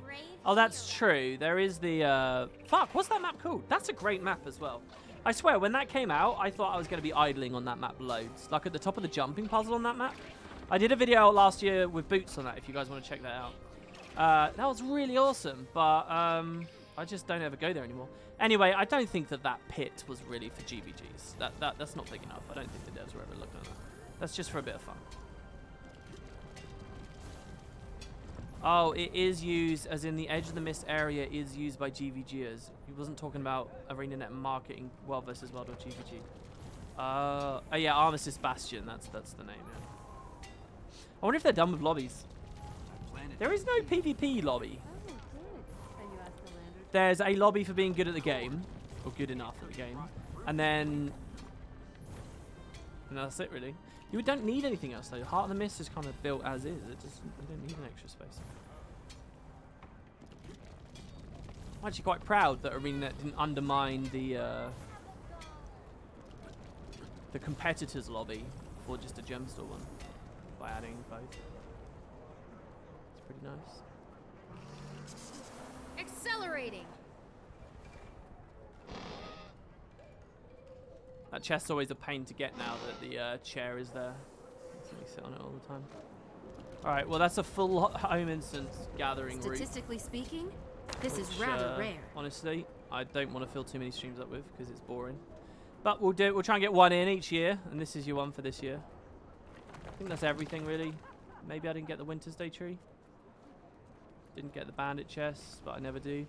I remember when this got added, people were saying that it has a higher chance to drop a queen bee than the ones in the actual maps. But if you really want a queen bee, this is the one you want to open. I don't know whether that's true. I mean, it would make sense design-wise for the devs to do that, but I don't know whether they really did. All right, let's make this crate thing. I think it's artificing, and we'll be pretty near the artificing station when we come back out into DR, which is good.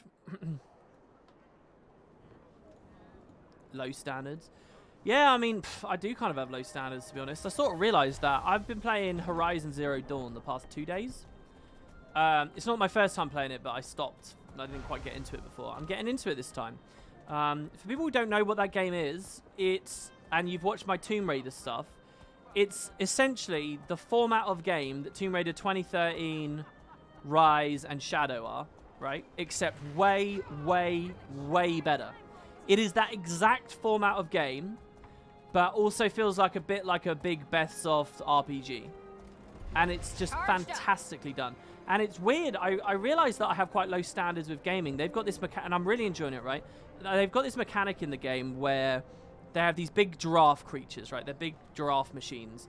And you need to climb on top of them, and then you hack them from the top of their head. And I did one of them. I was like, wow, that's really cool. So they have like these parkour climbing sections, like you get in like Uncharted or whatever. And those sections are the game isn't even about the platforming, but they have better platforming sections than the Uncharted games do, than fucking the Tomb Raider stuff was. Genuinely, it's all better. But anyway, so, you know, you're climbing up these specific ledges that are marked in yellow, and, you know, it's kind of that same style gameplay, right? Anyway, you climb on top of this giraffe, you hack it, and you're done. I go to another one later, and I'm 100% confident going into it that when I jump onto this thing, the way I'll climb up will be the same, because it's the same enemy, right? It's just this thing patrolling, and there's like 6 or 7 of them in the game. So I like jump up to it, and I'm like, right, I know how to climb this. And I look, and I realize it's a totally different thing. Like, it's the same looking enemy patrolling in the same way, but the actual particulars of how you climb on it and what you do is completely different. And it's all really artisanally well crafted. It's beautifully made. And it was just a little moment where I was like, fuck, man. This is so cool. And what I'm finding is cool is just, look, this is a game where they put effort in. This is a game where, like, nothing is copy-pasted. Everything is, like, so cleanly done and so carefully constructed. And I keep having little moments like that in that game where I'm like, fuck, this is a really good game. And I don't know, it's just sort of a moment to realize, where are my standards at the moment? Are my standards correct in place to just see this as something extra? Or should I just believe all games should be like that? Should all games be as crazy attention to detail as Horizon is? I really do recommend it. It's a good game. Obviously, lots of people will have. So if I type crate, what do we see? It's not these. It's not this. Legendary component. The crate focusing crystal. Different to a crate tuning crystal or a crate star. So it's going to be 5 of our charged quartz. It's going to be a humming one. Dropped by a crate Hypnos. Now, I do have the same Google account logged in, so all my bookmarks and everything are the same. So I can still go to efficiency really quickly, even on this. Oh, unless 2FA comes up. If I've got a 2-factor, I won't be able to get in. Alright, we're good. Let me just check I didn't accidentally get this on one of the characters on my account. Just type the word humming. Alright, I don't have it. Okay, so we'll just kill some crate Hypnos then. Big concentration of crate. Let's do it at the Mount Maelstrom spy event. That's pretty cool. It's like an interesting thing to do, I suppose. You can tell when devs put their heart and soul in the game. Well, here's the thing. You can that doesn't mean that it's a good game, though. I've played games. I think Shadow is a really good example. I never did a Let's Play of Shadow for you guys. I never talked about it much. But Shadow is a game you can feel that the devs really love that game. I've done the heart, so maybe I can't disguise myself. Let's just go up on the launchpad. You can feel that they love that game. You can feel that they tried. But you can also feel that they were resource-starved and time-crunched. And you can feel that, and you can see, obviously, that it's not a great product. But you can feel that they were really trying. So, to me, it's not, put your heart and soul in it and it will be good. No, that's like fucking juvenile. Spark to flame. It's that they have a really good balance of money spent on it, time spent on it, management, desire from everyone on the team for it to do well, and just every little bit feels really good. That's what it is. It's a mix of so many things. And anyway, I've only been playing it 2 days. I wouldn't go too hard on what I'm saying. It's a Hypnos we want, not Nimros. Not Slavers. I only see Nimros as Nimrosai.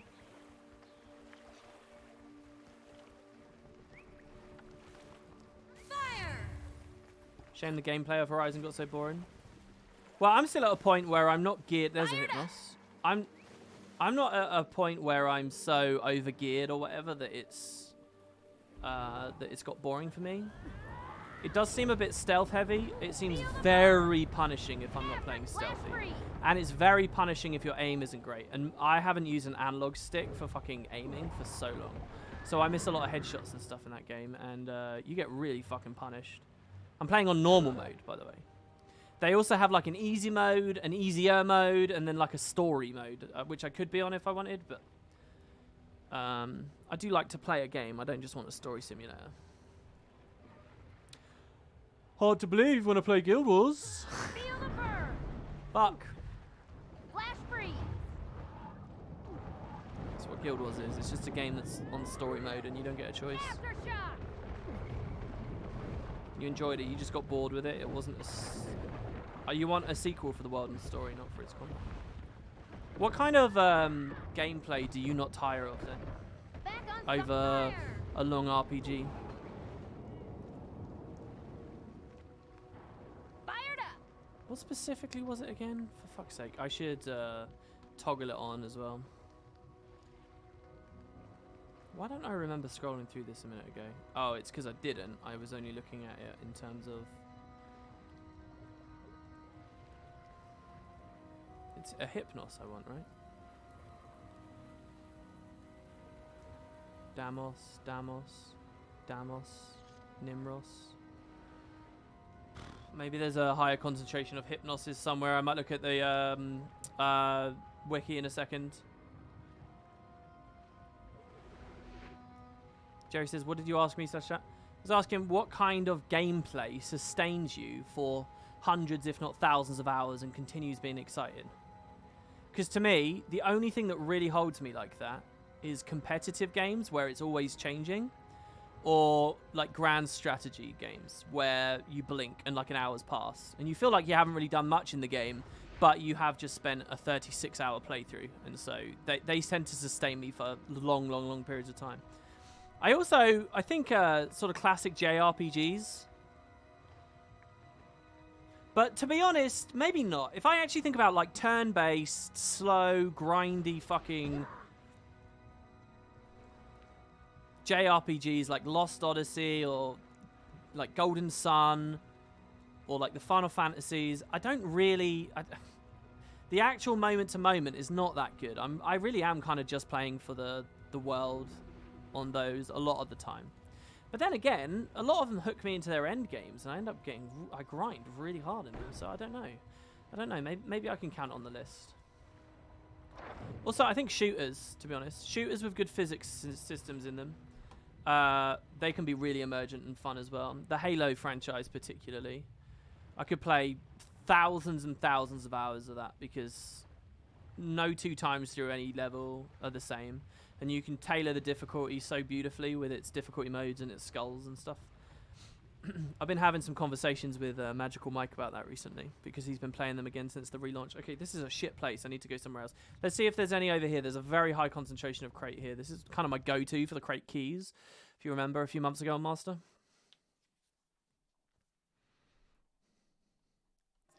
Thornstein says, I was going to leave a comment on your video, but I'd like to know your opinion. I feel these PvP updates are ArenaNet's final hurrah for PvP. Has big balance change, many modes people have requested, but if the player base doesn't come to the party, then I think they will just give up on the mode after that. I think you have a very juvenile opinion.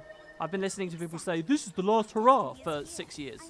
Genuinely. Every time the devs do anything with it, it's like, oh, this is a last-ditch attempt. Too little, too late. It's over. I think, honestly, this is just the next thing in a very long chain that goes away. You strike me with an opinion like that as someone who hasn't been on the scene very long or hasn't been thinking deeply about the scene for very long. You strike me as very new and very, like, inobservant and very closed off from what the game has actually been like and will continue to be like. I think that they've got some people at the studio have been hired to tend to those parts of the game and enjoy those parts of the game. And this is what they're excited to do right now. It's no last hurrah. It's just this is what they're going with. This is what they think they'll get the most bang for their buck working on at the moment. There's such this fatalist attitude only comes from people who are like hysterical and hyperbolic and generally just haven't been around long enough, to be honest. That's how I feel about your opinion.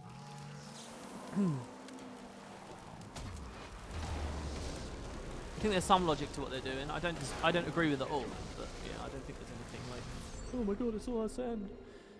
I think they've had a guy at the studio that's had big thoughts and big ideas about his version of Guild Wars 2 and his balance for a long time, and now he's finally in a position to try them out and see where they go. And we'll see that, and that's why there's a big balance patch. That's it. That's the story. Statistically speaking, this is rather rare. You're not at the climax of a movie every day of your life. It is just life trundling on as normal. That's all it is. There's a Hypnos over there. Don't really want to waste time on these slavers. The other advantage of killing these crate is that they're all very weak. So even though I'm on a super tanky setup, it doesn't really impact them.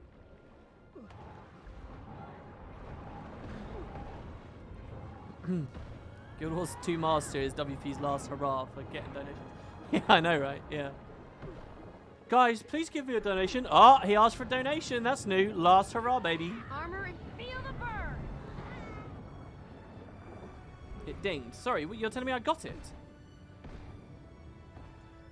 Nothing dings. What you saw getting dinged was a crate key, which is not what I'm looking for. I'm looking for a rare item from the crate Hypnos called a humming crystal. It's not a ding, Kiki Bones. It's just you're going to see an exotic item coming on the bottom right. That's what it's going to be.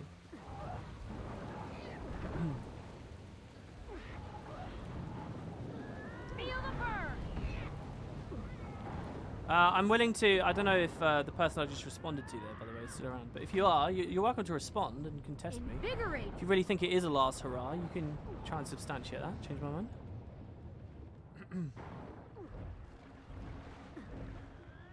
Yeah, and I mean, Dosty's kind of talking about a funny side of it as well. I mean, Jesus. To think, like, what's particularly hilarious about saying that now is like, holy shit, giving up on PvP.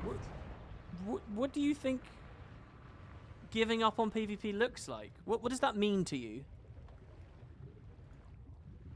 Does it mean they take the last couple of guys off of it? Is that what giving up means? Because, I mean, to tell you the truth, if there's a big moment of giving up on PvP, it was the day after the last Worlds where ArenaNet got down and they sat together and they said, all right, are we funding another one of these tournaments? And they said, fuck no. That's when they gave up on PvP, when the last LAN was put on hold. To be fair, yeah, I just said put on hold. I'd like to believe that it was, they sat down and they said, look, guys, we gave it a good shot, but we haven't got that launch buzz anymore. We wasted too much time. We're going to have to do it with our next game. Don't worry, we'll get it with the next game. Let's not do another one. Let's just focus on what's important. Get the next game out, and we won't worry about it.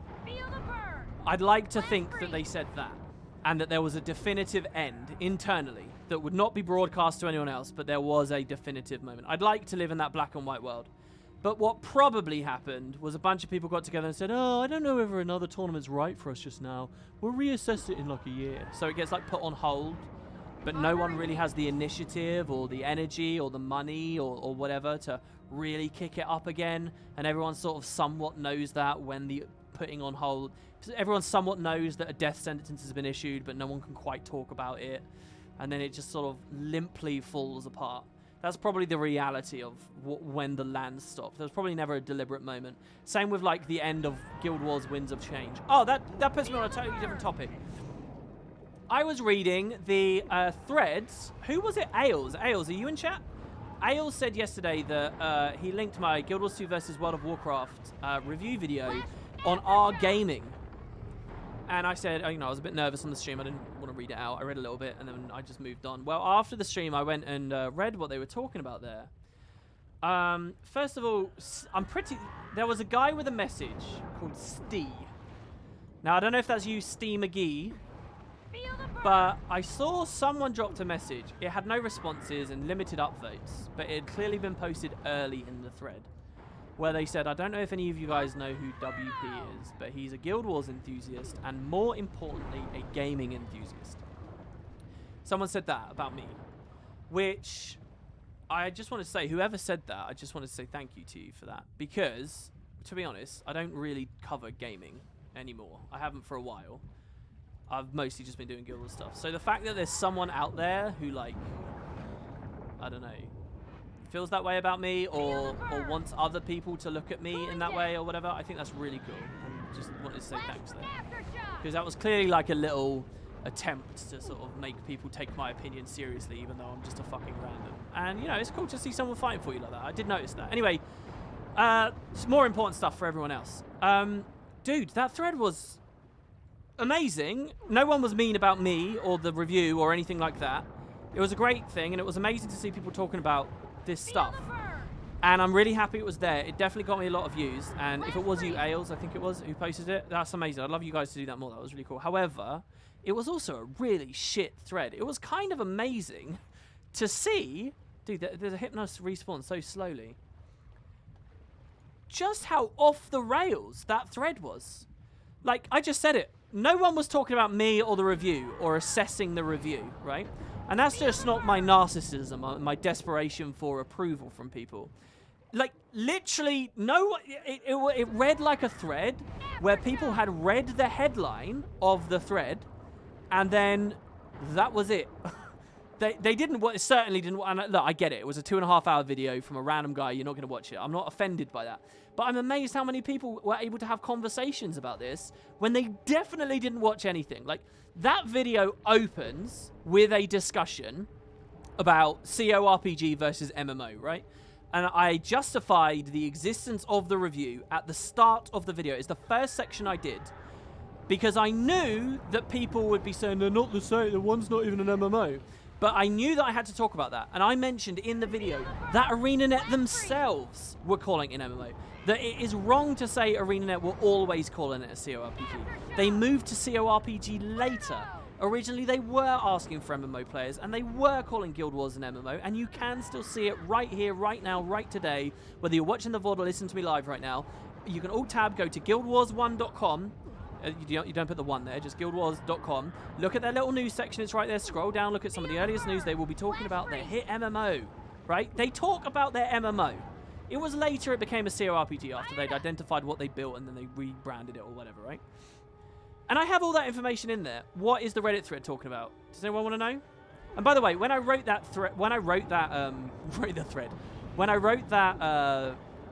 script, I honestly almost cut the CORPG bit because I thought, yeah, this is one of those like annoying disclaimery things that's not actually interesting to talk about, but it kind of has to be said, otherwise I'm going to get undeserved criticism for this whole project, blah, blah, blah, so I guess I'll put it in. Like, I almost begrudgingly put it in.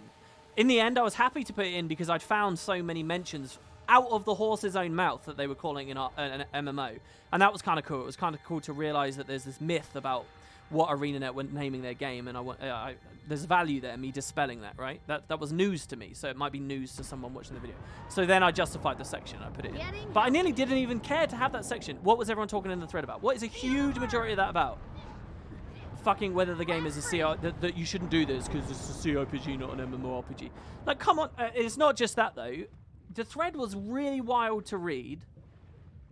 How wrong everyone was about even basic facts about Guild Wars.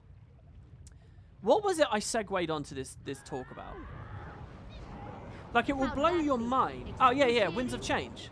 Like, genuinely, maybe every 5th comment someone says something incorrect about Guild Wars. Like, just fake. Just complete bollocks. Just nostalgia. Just whatever.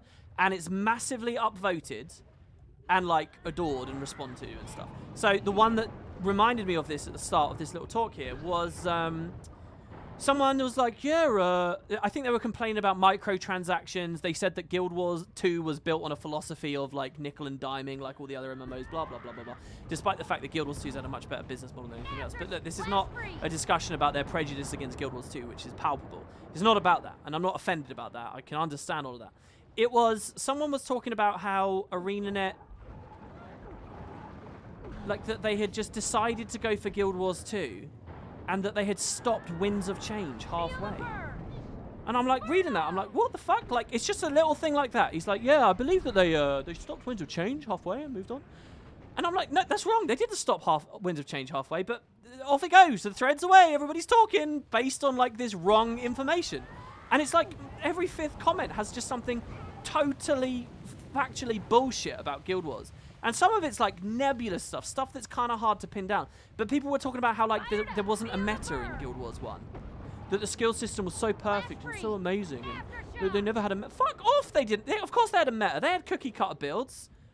It's just everyone remembers all the cookie cutter builds as if they all existed all at the same time, which is totally not true. And someone was like, does anyone know any other games with the kind of build depth that Guild Wars 1 had? And someone was like, I think Path of Exile comes close. Are you fucking crazy? Path of Exile destroys Guild Wars 1 in terms of build variety and ways you can play it. Are you insane? But no, let's just casually suggest that this old game had better build diversity than one of the ultimate games for build diversity on the planet right now. Let's just casually suggest that and move on, because no one's really going to contest it. Because we're all completely out of touch, have no idea what we're talking about. And we like the nostalgia of wanking off Guild Wars 1. And that's the other thing, right? Like, most of this thread, I was astounded by this. This taught me something. And I'm kind of a believer in Guild Wars 3 now. This taught me that people really like wanking off about Guild Wars 1. People, like, because remember, this is not, let me just be clear, this isn't our gaming thread. This isn't our Guild Wars 2. This isn't our, where everyone just, you know, likes to pretend Guild Wars 1 doesn't exist and just wants to shit on Guild Wars 2.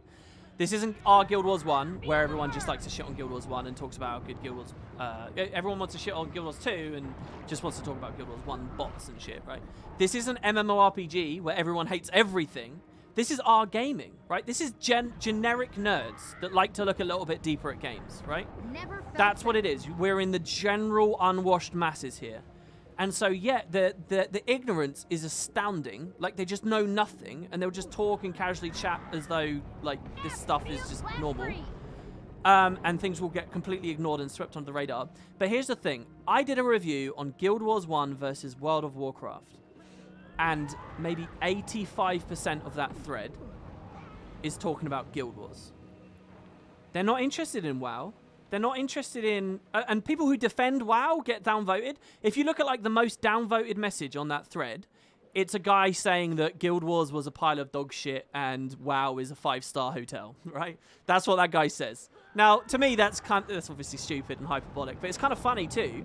And it's not necessarily wrong, right? I mean, I just did a video talking about how WoW is the better game, but this guy's, like, ludicrously downvoted. Anyone who's, like, sympathetic to WoW or is actually doing a comparative exercise has either 0 upvotes, negative upvotes, or barely any. Like, people actually talking about WoW and doing the actual comparison, that's not the discussion. And again, this is why I think most of them haven't actually watched the video or thought about it. They just want to talk about Guild Wars 1. All it is just Guild Wars 1 was amazing. Guild Wars 1 was this, Guild Wars 1 was that. Like, a bunch of bullshit and bollocks that's not true. But Guild Wars 1 was this good, Guild Wars 1 was that good, Guild Wars 1 was this, it was this, that, and everything. Like, they love Guild Wars 1. And there's some insane, like, nostalgia goggles going on in general gamers. And that was just astounding for me to see. Like, really, really incredible.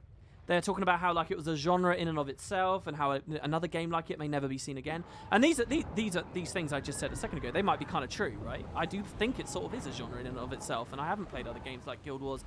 Really, there's a lot of hub-based games, but Guild Wars hit that middle ground in a really nice way that got into a bit of a broader RPG, a bit of a bigger experience. You know, you don't need me to sit here and say what was genuinely amazing about Guild Wars 1. But what it taught me really is ArenaNet does have renown. That people do actually care about the word Guild Wars. They might be kind of sneering, and they might chat bullshit and stuff about Guild Wars 2. But Guild Wars means something. And I tell you, ArenaNet could make a new game that is exactly like Guild Wars 2. But if in the press for it, they say, oh yeah, we're going back to our roots. Guild Wars 1 was really good, and it's the type of games that we really enjoy, and we never quite managed to tap into that with the second. It was such a vast product that it kind of got away from us. So with Guild Wars 3, we're going to go back a bit more to Guild Wars 1. If they do that in the press, it doesn't matter if that's all a lie and smoke and mirrors. If they do that in the press, it will sell massively. I'm so convinced of that. It's incredible. You guys should check out that thread. It's not about, the thread is not about Guild Wars versus WoW. It's not about wood and potatoes. It's not, there's no actual response to any of my arguments or anything. It's just, let's wank off about Guild Wars for a bit. And that's what people want to do. That's what they want to do.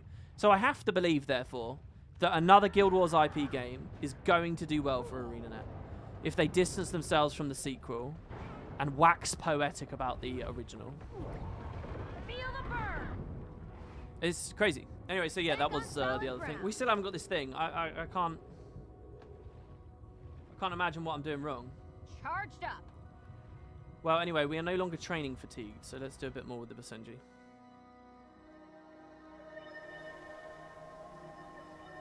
I just found the video fascinating that you could begin comparing them and trying to figure out where the cutoff points are and how you're a Guild Wars player that should be heavily biased for it. Instead, it's not Circle Jack and you're loving WoW. Well, I mean, there's still like some subjectivity and bias in there that the review didn't talk about, and I've mentioned this on a few streams and things. There's kind of a thing in that, like, my majority experience is the Guild Wars way of doing things.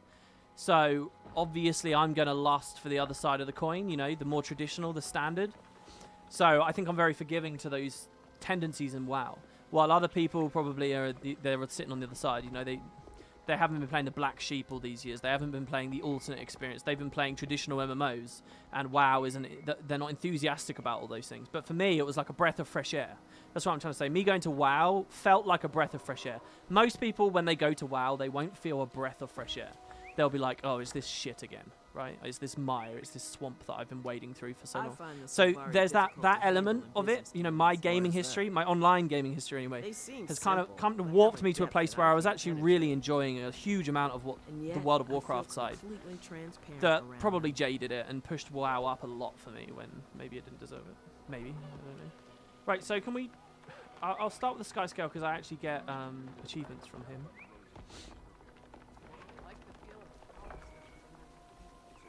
Pet Sky Scale whistle. If you can't compare WoW to Guild Wars 1, then what can you compare them to? They're such similar games. I don't know how similar they are, but I think you're right, man. Like, I had a few comments like that on my YouTube video as well. Someone was like, in this video, we're going to compare apples to oranges, lol, or whatever. And someone responded saying, well, fuck me. What can we compare then? And it's kind of, to me, it's not necessarily about the gameplay. Hey there, buddy. Hey there, buddy. As they're like... their shared origins, you know, they're 4 months apart. Like, people don't get that. It was 4 months. Trouble's coming. You better be ready for it. Until both were out. You know, there is that really... and this was what I really needed to refine at the start of the review, but there's that beautiful period, right? Like, I just imagine what would it have been like to be a consumer, a paying adult consumer, into games, into online games, 2005 October. Like, that's a real proposition you're looking at there. It's like Guild Wars or WoW. And there's something in that, you know. They are brother games in a big way, you know. They're both from the West, but similar areas of the States. With similar people, you know, crossed over fucking... in people who worked at and founded Guild Wars, obviously had been at Blizzard. I had another amazing comment as well. I wish I could find it. It's going to be way too buried now. But someone set me straight about... like what Mo and Jeff and what was the other guy, Patrick or something, the three, what they did at Blizzard, what they actually did. And I was kind of wrong. I called them ex-Diablo devs, but I don't think that was fair. It sounded like they were much more networking stuff. I think they were trying to make a multiplayer like PvP Diablo. That was what they wanted to do. They wanted a PvP Diablo, and higher ups at Blizzard said, no, we're not really interested in that. We're not going to do it. And then they kind of broke off and made ArenaNet and did the whole PvP thing. But it was a really good comment that's gone in one ear out the other for me. That basically made me realize I don't know shit about these people and what they did and who they were. It was so precise that I have a feeling that whoever wrote it, it was like anonymous, just a random generic YouTube comment. I have a feeling whoever wrote it was probably somewhat involved with these people, you know, from back when. But I wouldn't know who it was or whatever. All right, so oh yeah, we go to cities, don't we? So we'll go for skill 4 now. We're going to teach it to sit. Great. The Grove is bound to have areas that are great to take a load off. Well, I know loads of places like that, the Grove. How the fuck is that going to help me? Maybe I'll go to some bars first. I always like that. Do you know what my favourite thing about going to a pub is? When you're out in a pub in the country and there's dogs inside. I always like that. We can learn a great deal from the pale trees, long roots, and arching boughs, though it stretches its limbs far overhead. Play old school RuneScape and do another comparison. I think if I do another comparison, it would be... This is going to be less interesting, but I think I do want to do a Guild Wars 1 versus Guild Wars 2. Kind of. That almost feels more pointless to me than WoW versus Guild Wars. But everything I just advocated for with the WoW comparison, it kind of exists for Guild Wars v Guild Wars 2. It's a more clickbaity, more kind of... I think it'll be a higher trafficked production, but maybe we can say some interesting things there. Accelerating. I don't see a comparison to RuneScape. My history with MMOs, I started with RuneScape, okay? So, like, there are things I could say, there are things I could do, but it would just be me, like, vlogging and waffling about anecdotes. It wouldn't... I don't think there'd be anything really with a deeper basis than that. So, I sort of don't want to do that. I don't really have anything interesting to say about RuneScape.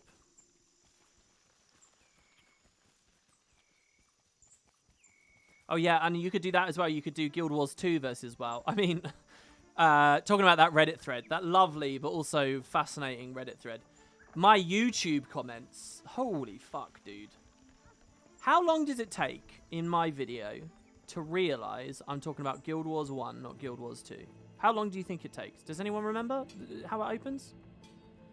Is it when the Guild Wars 1 trailer is playing, about 40 seconds in? Is it when I say Guild Wars, like 10 seconds in? Is it when the Guild Wars 1 gameplay at first appears? Is it when we see the Guild Wars 1 logo? Is it when I'm talking about clearly 2005? What is it? When is it you realise I'm talking about Guild Wars 1 versus... Because I tell you what, probably 2 out of every 10 comments on there, people are talking about Guild Wars 2. Guild Wars 2 is so much worse than WoW because fractals are not as good as raids. Like, I'll get comments like that. All right. Maybe I should do a Guild Wars 2 versus WoW video just for all those mistaken people. It's so bad. It's so fucking bad.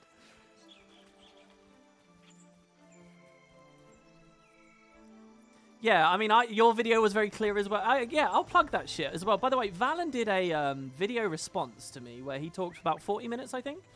And I greedily and enthusiastically listened to it about 4 days ago now. Up on his channel, so... If you want to get to that, he's in chat right now, and you can click him on Twitch. I'm sure he's got a link to his YouTube channel over there, or just type his name in. And yeah, it's a video response specifically to me and what I talked about. And he played a lot of WoW. He's done a lot of WoW on his streams. He's played way more of it than me. He played it like in his more formative days as well. Now, is a prison a good place to sit? Let's go have a look. Oh, this isn't the prison. The Grove is going to be a nightmare.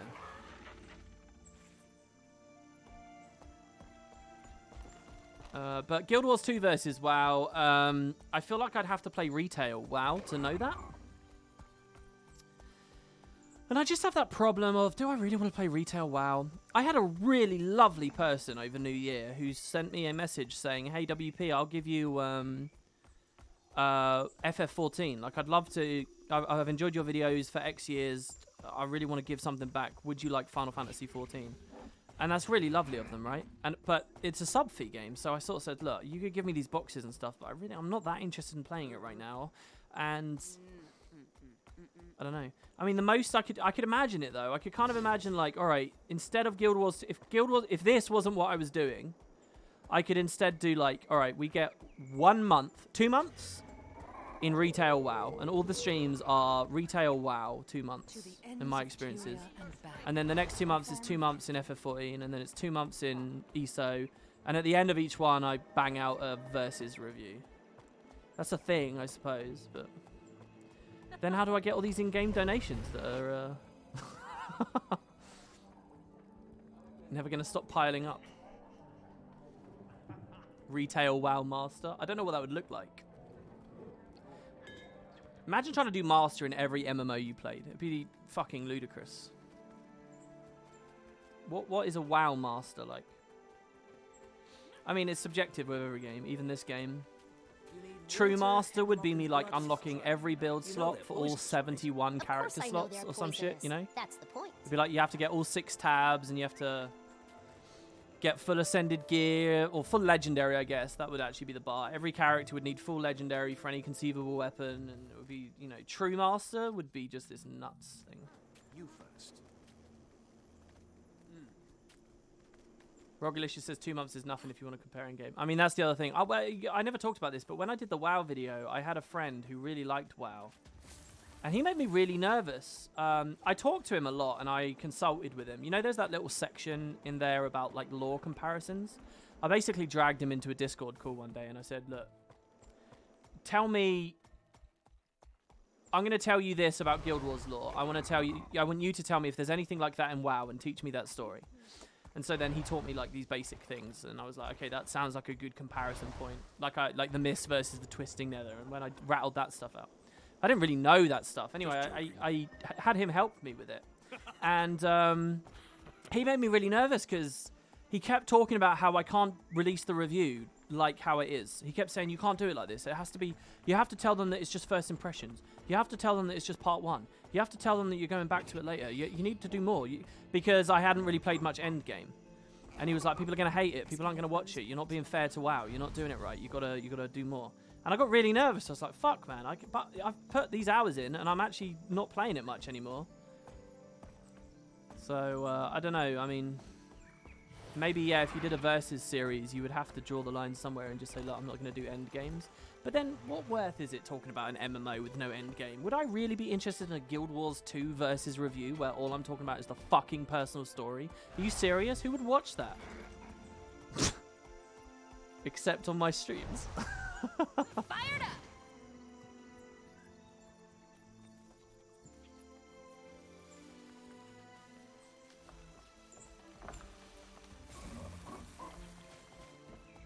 And the thing is, like, MMOs are so big, you get some people might actually say, yeah, 2 months is enough.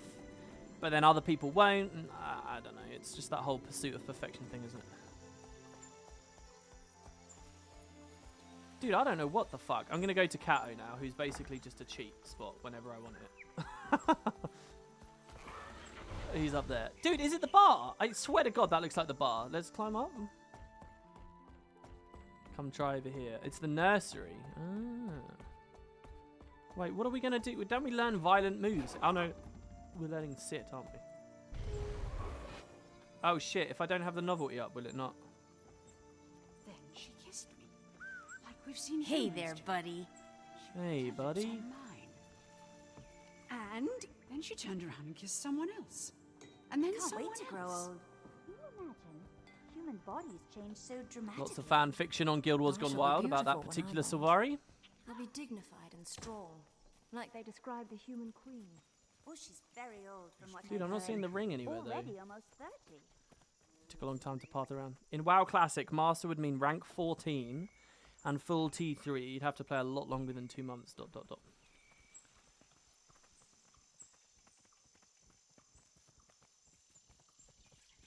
Normally you'd wiki for the stream, but this seems fun.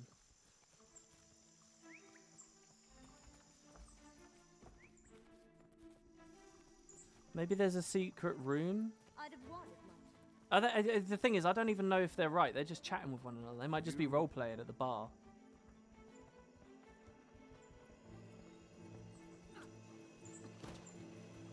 I'm not sure that this is right, guys.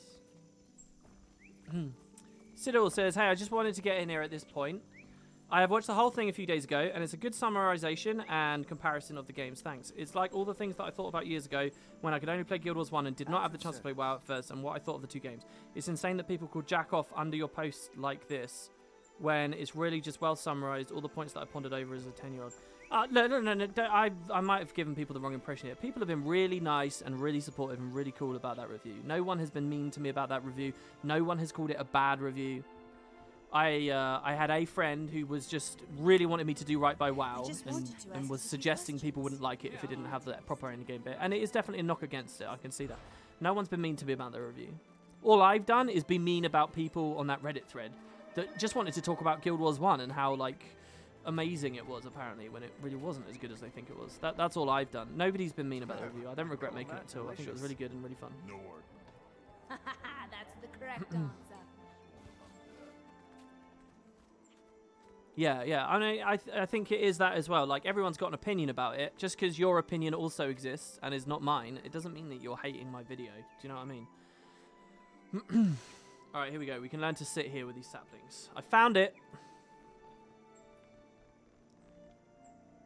I think what's very interesting about the WoW video is your overall reaction to WoW. And while I think you appreciate all the things I thought you'd appreciate, the moment-to-moment gameplay and combat at Guild Wars 1 makes the game that much more enjoyable.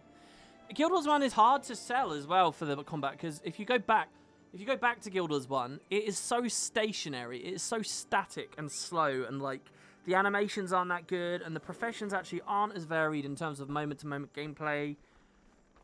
Like, you have to... when you start to enjoy the Guild Wars 1 combat and you realize how fucking good it is, it's not really from an action level, you know? It's not action combat. It's, you know, it's more about, like, the card game influences from the start of the game. It's about the matrix of skills, and there's, like, a higher... I think people don't enjoy combat in games, like MMOs, the same way as you enjoy Guild Wars combat. They kind of exist on different levels, right? And you can really see that with Guild Wars 2. It becomes very arcadey, very loadout-oriented, very action combat-oriented. And that's very different to the whole kind of counterplay, like embracing of emergent meta shifts that Guild Wars 1 was about. Okay, sit. It's learning it first time every time. Alright, finally we're fatigued. Finally the training fatigue has overtaken us. Jesus. You know what, guys? When I last looked at the clock, we were 45 minutes into the stream. It was 45 minutes in, and I was thinking, God damn it, my feet are already starting to ache. And I was like, no, I'm not just going to end it. I'm not going to just go immediately. We'll do the 2 hours. And all of a sudden, it's fucking 5 minutes. We'll be at 2 hours in just a couple of minutes. Amazing. I don't know what happened. We just started ranting. And we did the shittiest progress possible. I could train the Basenji again, but it doesn't really do anything for me, so... Oh, what the hell, I'll do it for fun, I guess. Right. Hey there, buddy. Hello. Okay, I think he is on a daily gate. I think we can't do him until tomorrow. It looks like rain. You always say that. Man, the Sylvari stuff is pretty good. There's some really good voice acting around here. Alright, well, there you go. So, yeah, anybody got any other messages that I missed? I'm just looking at chat now. I'm just focused purely on chat. Do you guys want to say anything? Did I miss anything? You were sad I wasn't harsher on WoW? It's probably because I didn't play enough WoW. I mean, it's one of those things, you know, I'll fall in love with a thing, and then if I spend too much time with it, I'll stay in love with it, but I'll realize there's all these cracks in the surface. And I get obsessed with those cracks. That kind of epitomizes Guild Wars for me, to a degree. You know, like that guy came in and said, oh, you're always complaining. It doesn't mean I hate the game. It doesn't mean I don't want to be playing the game. Everything I still like about it, I kind of appreciate. But you realize things, you know. And there is a thing where the more you learn about a product and the more efficient you become with it, the less you appreciate the inefficient attributes, because you're more likely to just gloss over them and skip them, you know. It's like when I think about speed running, right? Like, if you pick a speed run game, like a glitched speed run of a game, people might have a really good run on their hands that's really entertainment, has really good pace, it doesn't go on too long, it's got these really challenging sections, really impressive stuff, and they'll like it and they'll like it. It'll be like, this is a fucking great game.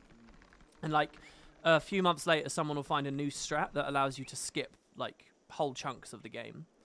And now people will just speedrun like that. That's it. And the game is now really short and it's boring and it's not that interesting and there's no real curve to it anymore and it's just kind of lame. But that's the way you want to play it now. Now you're just doing the efficient thing and you don't appreciate the other shit anymore. And that kind of happens, I think, with every game. And the developer's intent for what the players to do gets muddied very quickly. And all of a sudden, like, what is it you do like? You kind of have to judge things in quite complicated ways, I think.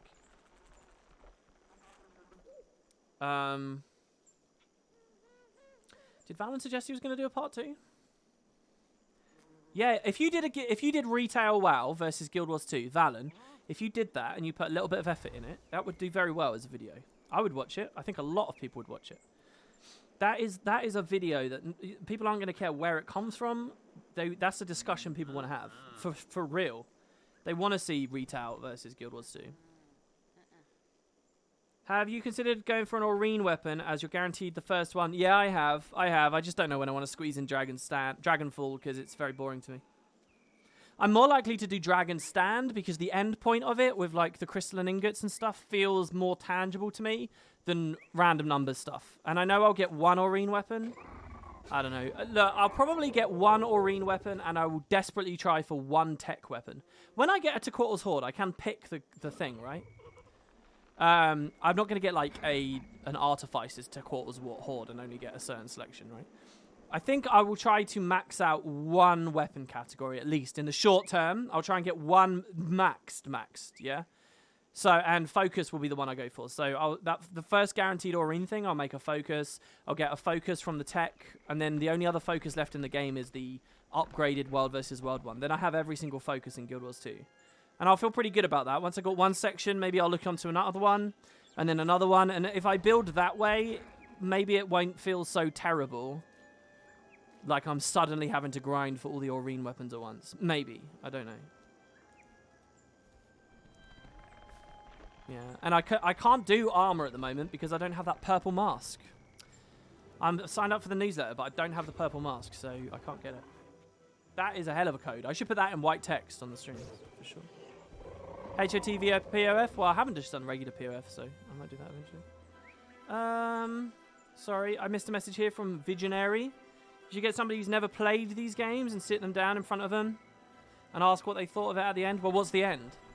I was thinking of doing that with one of my brothers, by the way. My brother got me into Guild Wars, hasn't played it for years. And I was thinking, when was it? There was some milestone. It was like last year or the year before, where I was thinking, I'll sit him down, I'll record him, and we'll see what he thinks of Guild Wars 2 after all these years.